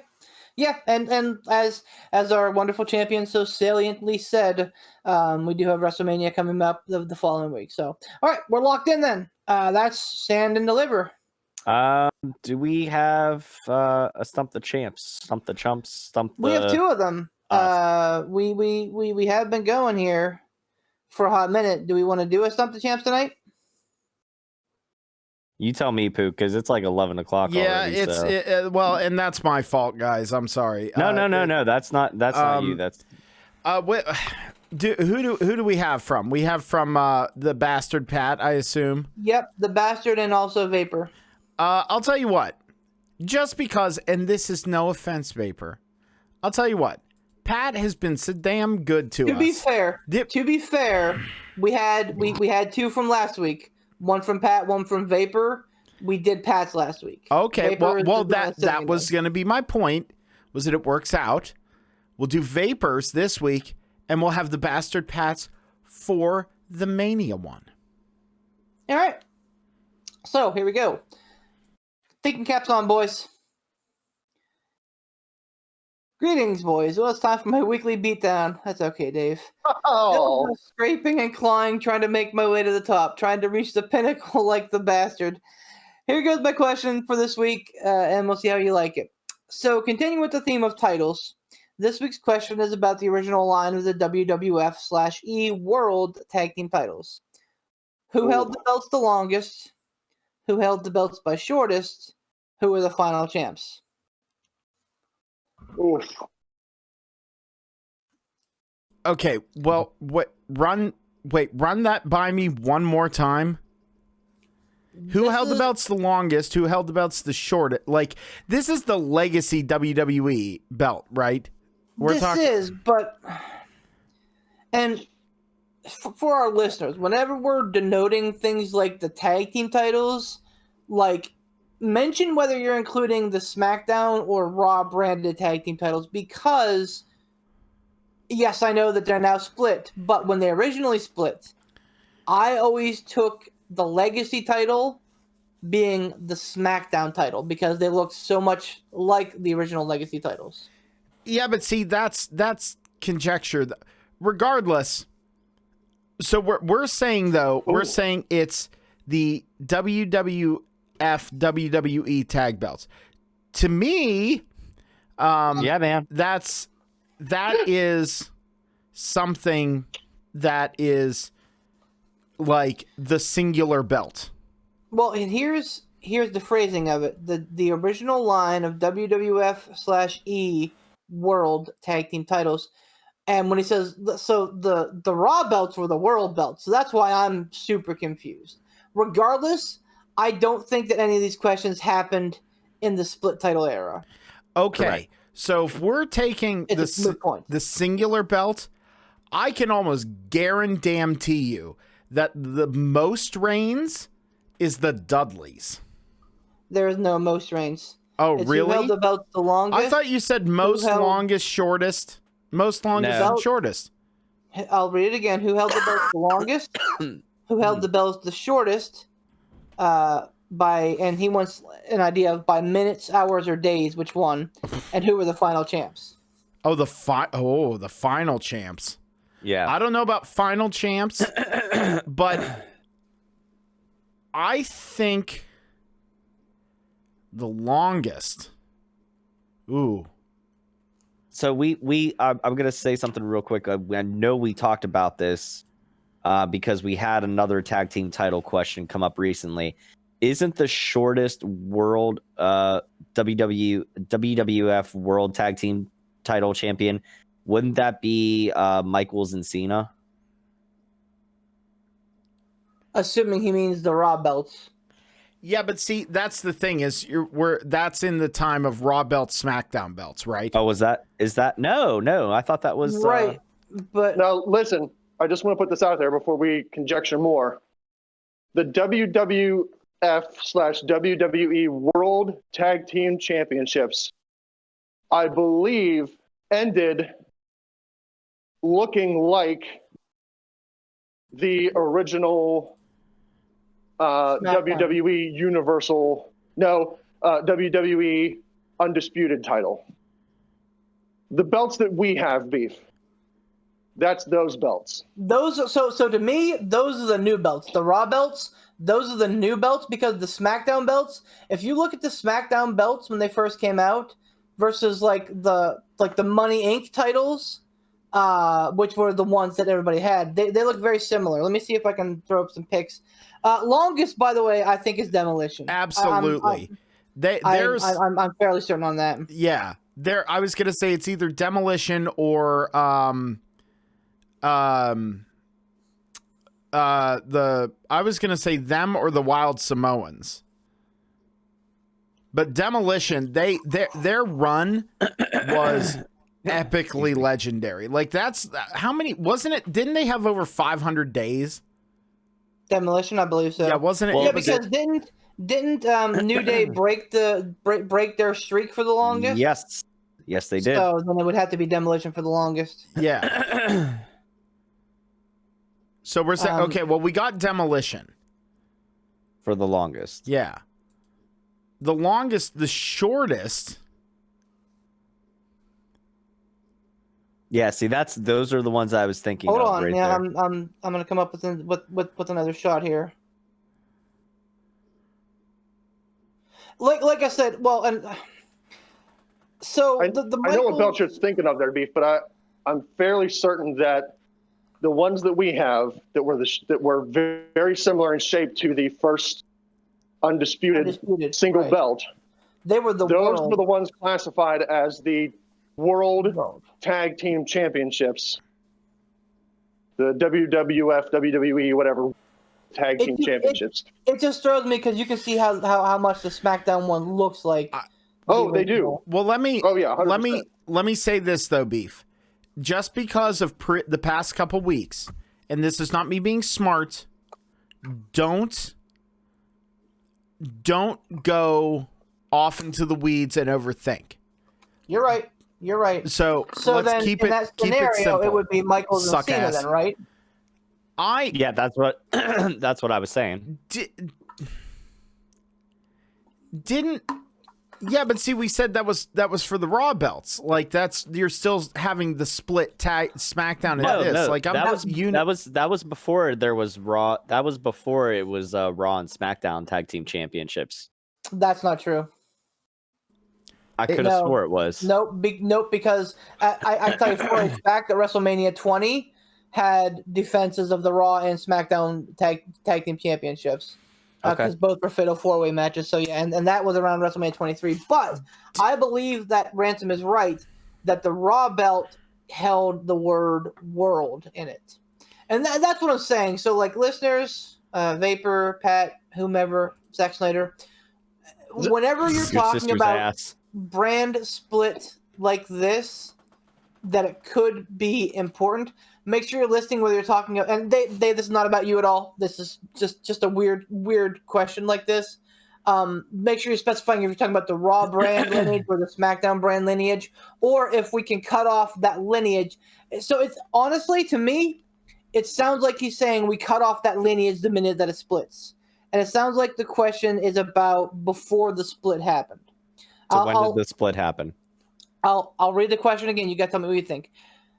This week's question is about the original line of the WWF/E World Tag Team titles.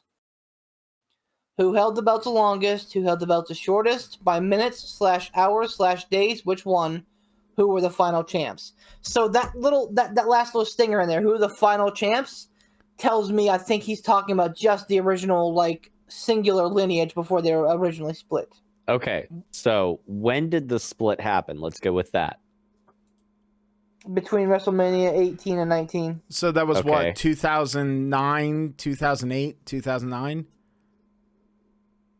I don't know. I don't math. This year's WrestleMania 37. Hold on. So 30. Hold on. Let me calculate here. 37 minus, we'll say 18. That would have been 02. Between 02 and 03. Because so like the turnover at WrestleMania 19 was like the face of the new brand. That was after they kind of lost The Rock and Austin, and like Rock and Austin came back at WrestleMania 19 to kind of do their curtain call. But like that's whenever they were branding like the separate rosters. I'm trying to think. I feel when like it happened. I feel like it was because it was like the split happened when right near after WrestleMania 18. I'm not 100% on that though. Because I remember coming back to wrestling once I started watching again, which was roughly around that 2010, 2011, because that's whenever I moved back to Clearfield and I started watching again. And I was confused because I know. See, this I'm not putting a pin in this because we have to figure it out. But wasn't the shortest? I feel like it has to be something. No.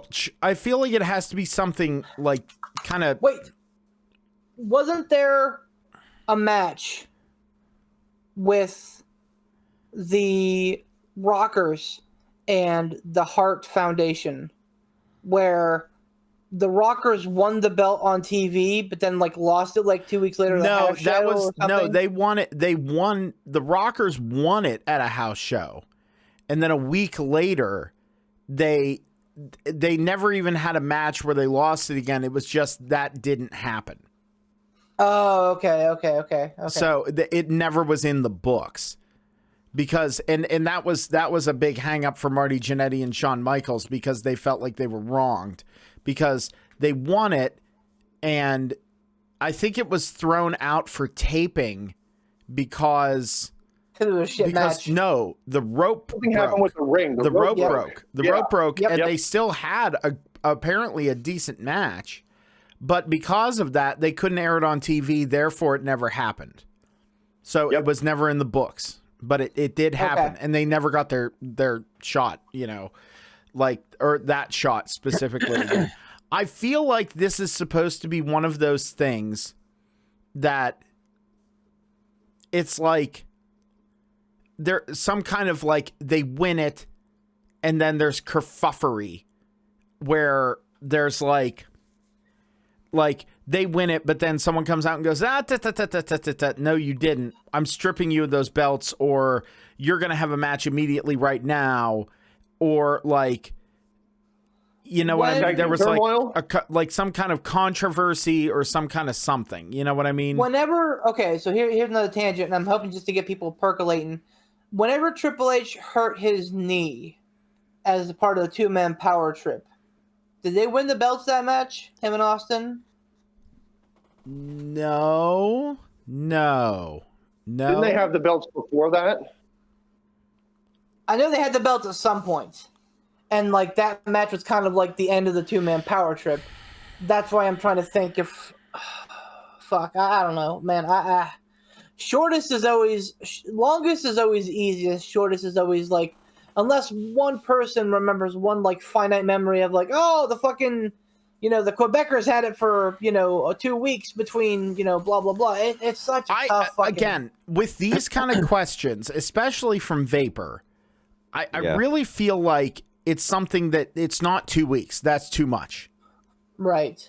I feel like it's way shorter than that. Like a day, like 2 days, a day, or less. But they didn't bounce around the titles before the Attitude, so, okay. This probably happened in the Attitude Era. I just have something I want to interject here as a thought. Wasn't there a match? Wasn't there like a tag team tournament or a turmoil or whatever where this would have been in the Evolution days where there was a lineup, the match ended, new champions were crowned, and then Ric Flair and Batista were interjected afterwards? But that was during the split tag team. So that was still the WWF World Tag Team Championships, though. Right, but that's what I'm saying. Like the way that the question's worded, and the fact that one of his questions was who was the last like unified champions, that makes me think that he's only considering the original lineage prior to the split. Okay, I don't think so. Did anyone watch the Yokozuna documentary? I have not. I've heard good things, though. It's really good. But that popped into my head because he was put with Owen Hart. Didn't they win the belts for like half a cup of coffee? Yes. They were champions for a good long time. They may have had multiple. They may have had multiple. Yeah, they may have had multiple reigns, but at least one of their reigns was a decent reign.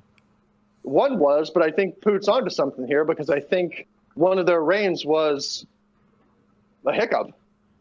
Yeah. Okay. I'm not saying for certain. I'm not saying I'm having a ransom epiphany here. Well, but the last time, though, the last time you did this and you pulled something out of the weeds, you were dead on. I know, but it's still just something that popped in my head because it was during the time when Yokozuna was really starting to decline in his health and his in-ring ability. Here's a thought that I had.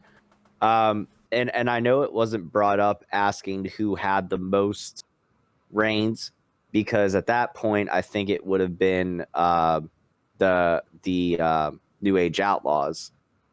But New Age Outlaws were embroiled in a feud with Cactus Jack and Chainsaw Charlie, aka Terry Funk, at one point. Did hold on? I think. God damn it! Come on, B. Let me finish. I think you're right. I think you're right. Can I finish?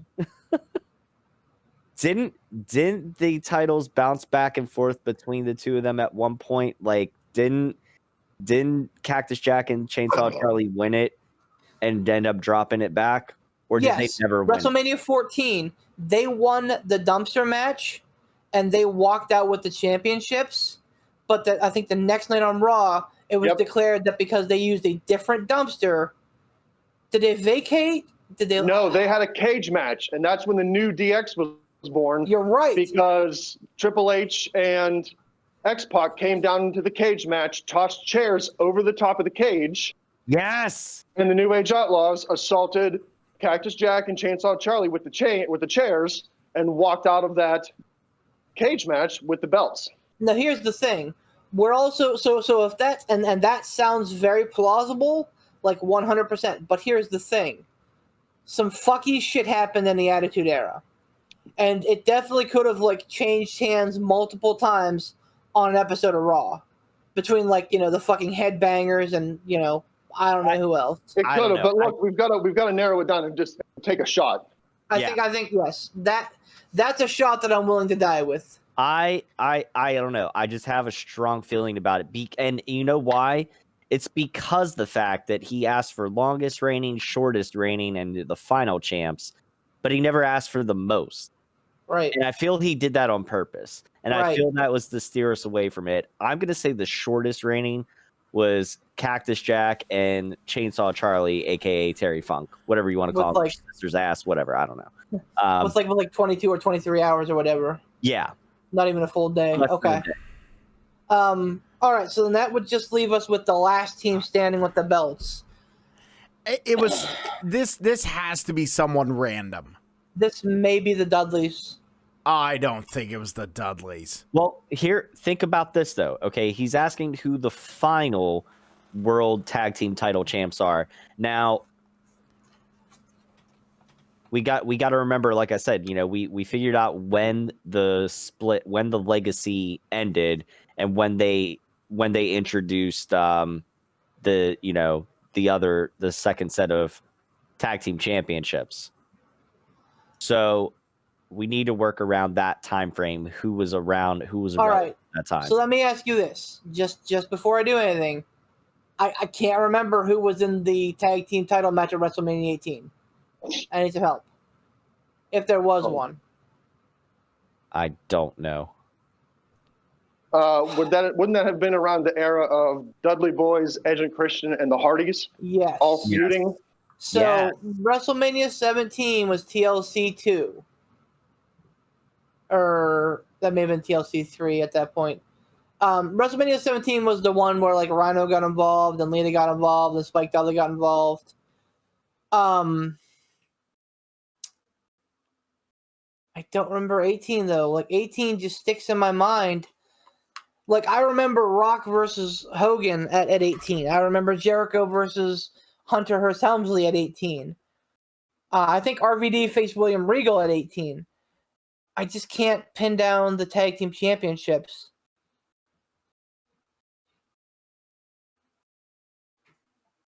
And like I think that the draft happened, I want to say it was pretty shortly thereafter following.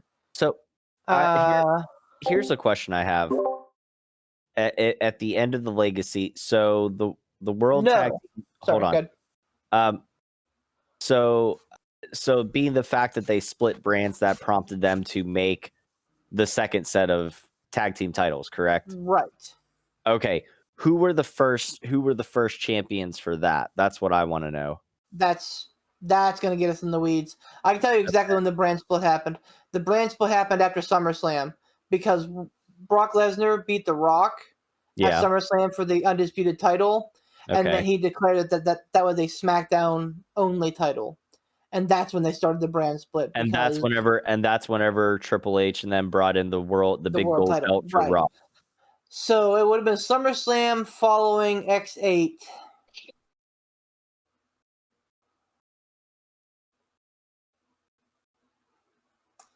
I can't even pick your tag teams during that era. So if that was before the brand split, that definitely would have been before the Dudleys split up. Wasn't that a bunch Yeah, of Edge and Christian split up before then? So there were wasn't that the time period of like Jericho and the Colognes? No, that would have been after. That would have been well after. Okay, I'm starting to fade. No, you're good. Really, the only ones I can think of are the Dudleys, because Edge and Christian were split before the brand split. And I think The Jeff Hardy Hardys, I think, were also split before the brand split. Because I think Jeff Hardy pieced out because whenever WrestleMania 19 rolled around, Matt Hardy was still around as version 1.0, but Jeff Hardy was in the wind. So a whisper in the wind. Yeah. So if it wasn't the Dudleys, Poot was right. It's some random fucking team. I just don't remember. Take a shot. What about I don't know. What about the Brian Kendrick and who the hell did he tag with? Paul London. I'm the man with the Oh, yeah. plan. Spanky and Paul He London. just recently retired, by the way. Yeah. Oh. Yeah, the Brian did. Kendrick retired. Yep. They didn't hold the legacy belts. Okay. I don't know. Did Christian and Tyson Tomko ever hold the tag belts? I don't believe so. The era of Tomko didn't come till after that anyway. What about the He didn't what about show the up till like WrestleMania 20. wasn't Go ahead. wasn't there the dynasty, the Hart dynasty, or is that after? That was That's well after. after. Yeah. Oh, hey, would Okay, this have again, been time around the periods, I time don't of the know. invasion? Like, would there have been a unification, I guess, between the legacy WWE tag titles and the WCW tag titles? Yeah, that's whenever like Big Evil and Kane beat Chronic. So WrestleMania 17 is where Shane was sitting in the box with the WCW flunkies. WrestleMania Yeah. 18 was where the NWO showed up. So like the invasion happened between like 17 and 18. So and would this it have was- been Undertaker and Kane then? No, because this was after. This was between 18 and 19. So like we're talking almost a full year and a half after the invasion. Hmm. I mean,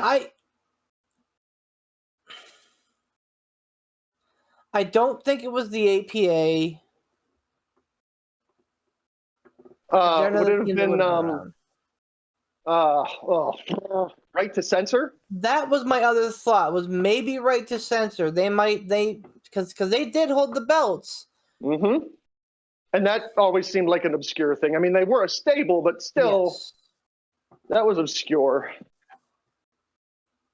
If You we know- pick right to censor, I'm going to say we say right to censor and not like who it was, because I have Yeah. no idea who it would have been, but them as a group would have been the thing. But that's a pretty obscure shot in the dark, and I'm here for it. But they weren't around that long, were they? Because I definitely remember that they were at WrestleMania 17 because they had that big long stupid fucking warning, that big fucking Yep. and WrestleMania 17's entrance ramp was super fucking long because it was an NFL stadium and it And was that just went played on forever when they went down to the ring. And Yep. so we're talking again about a year and a half after that. So I can't imagine Right to Censor being around for a full year and a half after that. Maybe I'm wrong. Fuck. Well, that was my last ditch effort. I don't know, man. Like last time I felt so fervent about it, I was super wrong. I'm the man with the About- plan. If you're fervent about something, I say we go with it. I just like when I think of that era, when I remove Edge and Christian, when I remove the Hardys, the only team left standing is the Dudleys. Beef, And yes, I know that there are other teams that came in and beat them and everything else. beef, But I don't know why the Dudleys pop in there. beef. Yes. Take the shot. Okay. Yeah, like if it happened around the brand split, if they were champions around the brand split, then they would have been the last champions because they got split off. Yep. All right, let's fucking do it. All right, so All right, we're hold saying on. Now Demolition. listen. Yeah, Yes. go through what our things were. Demolition the longest. Cactus Jack and Chainsaw Charlie as the shortest with about 22 to 23 hour reign, not 24. And the final champs being the Dudleys. All right, now listen. We have our picks locked in, right? I Those feel are locked in. confident. We're not changing them. Yes. Okay. So before you read the answer, I just want to go out on a limb and say if this was the world tag team titles that I'm thinking of after the brand split, if they continued on, and this is Vapor's thought, just as a prop bet, I'm going to say the shortest that continued on after the legacy of what we're thinking. If it continued on, I'm going to say shortest is Edge and Christian by, I have no idea how much, but I'm going to say they're the shortest because I'm thinking tag team turmoil. And the last, I'm going to say the Colognes. I think they unified the SmackDown WWE Tag Team Championships and the Raw World Tag Team Championships, and that's when it became the big round belts. And that's a prop bet. We're not changing our bet. In that case, no, we're not changing our bet. But in that case, if you're going into the Cologne era, weren't I really feel like weren't the Hart Dynasty the thing? Like, weren't they a thing? Yes. Then? Yes, they were. I think if it wasn't the Colognes, it was them. It's either between the Colognes or them. Well, yeah. So again, assuming he's talking about the original lineage and the original lineage stopping at the original draft, I think we're right. All right. So here we go. Hopefully, I did better this time than I have in the past. There's no math involved in this question. It's true, but there was some chicanery. We're calling. All right. Who held the belts the longest? Demolition. That's the one we knew for certain. 478. Who held the belts the shortest? Three-way tie for holding them only a day. So we have to go to minutes. Okay. Okay. Edge and Christian less than an hour. The other two teams who tied for 1 day were Jules Strongbow and Chief Jay Strongbow, and Owen Hart and Yokozuna. I know for a fact that Chancellor Charlie and Cactus Jack fall into that too. So I'll put an asterisk there. Who are the final champs? Motherfucker. I'm done. I'm out. What? I'm not talking anymore in this fucking podcast. We're done. What? Who? Fucking Hart Dynasty. Wow. David Hart's Tyson Kid, 10. But again, I want to stress this. Wow. And Vapor will give you this win, man, because you deserve it. But I can't stress this enough.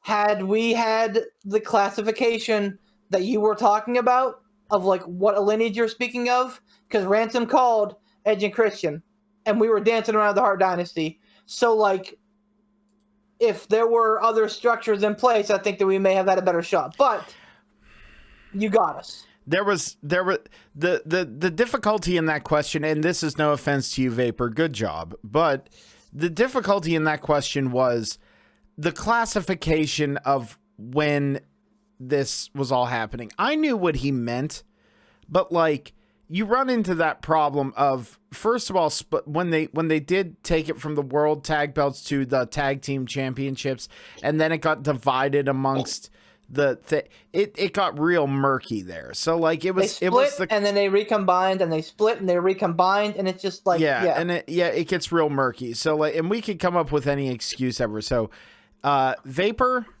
guess what, buddy? You get to come on the podcast if you so choose. Call your shot, man. You got it. You want one of us off? You let us know. If you wanna have a fucking 5-way dance like we did with the bastard, you do it, man. What? But Vapor, Now the only congratulations. You did not lose, and you get everything. I will make this caveat. The only I will say, just because we don't know how the logistics are going to work out for the very next week's podcast, I'm going to say we hold that off until the one after. Agreed.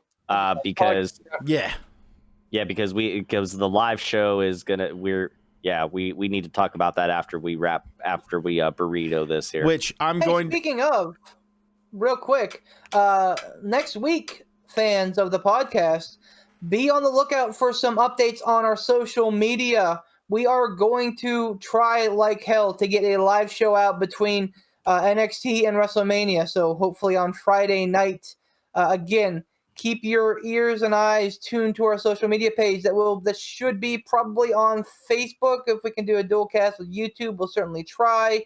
But definitely Facebook's going to be the home for that. So if you're an audio only listener, get to our Facebook page, like us on Facebook so that you can see all of us flapping our gums collectively.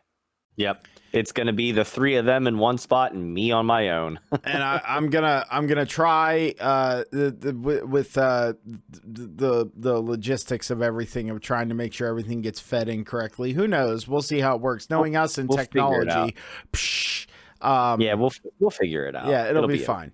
I'm going to do a very quick type burrito on this. Thank you very much to our sponsors, Casual Gaming Dad and his page, Casual Gaming Dad's Corner on Facebook and over on YouTube, Casual Gaming Dad, and on Twitch, Casual Gaming Dad 84. Thank you to Sean Tischler and his work with IWC in the central Pennsylvania area. Thank you to Gold Gaming for carrying the Pittsburgh Piledriver Podcast t-shirt, which you can go and buy for yourself. It's not $49.99. It's a very reasonable price, and it's very good quality, especially everything from Casual Gaming Dad's shop is. It's over on Gold Gaming on Casual Gaming Dad's page. You can buy your own and also buy some other Casual Gaming Dad merch while you're over there. We also want to thank Frigoff Ransom and his channel, Frigoff Ransom, and all the wonderful things that Ransom does over on his channel and on our social media. He's really spearheading a lot of that, and that's wonderful. I also want to thank Poot the Bard, his YouTube channel. He's an official sponsor, even though he hasn't posted anything because he's a lazy son of a bitch lately because he's the other things. He'll get to it. When he gets to it, you'll have yours.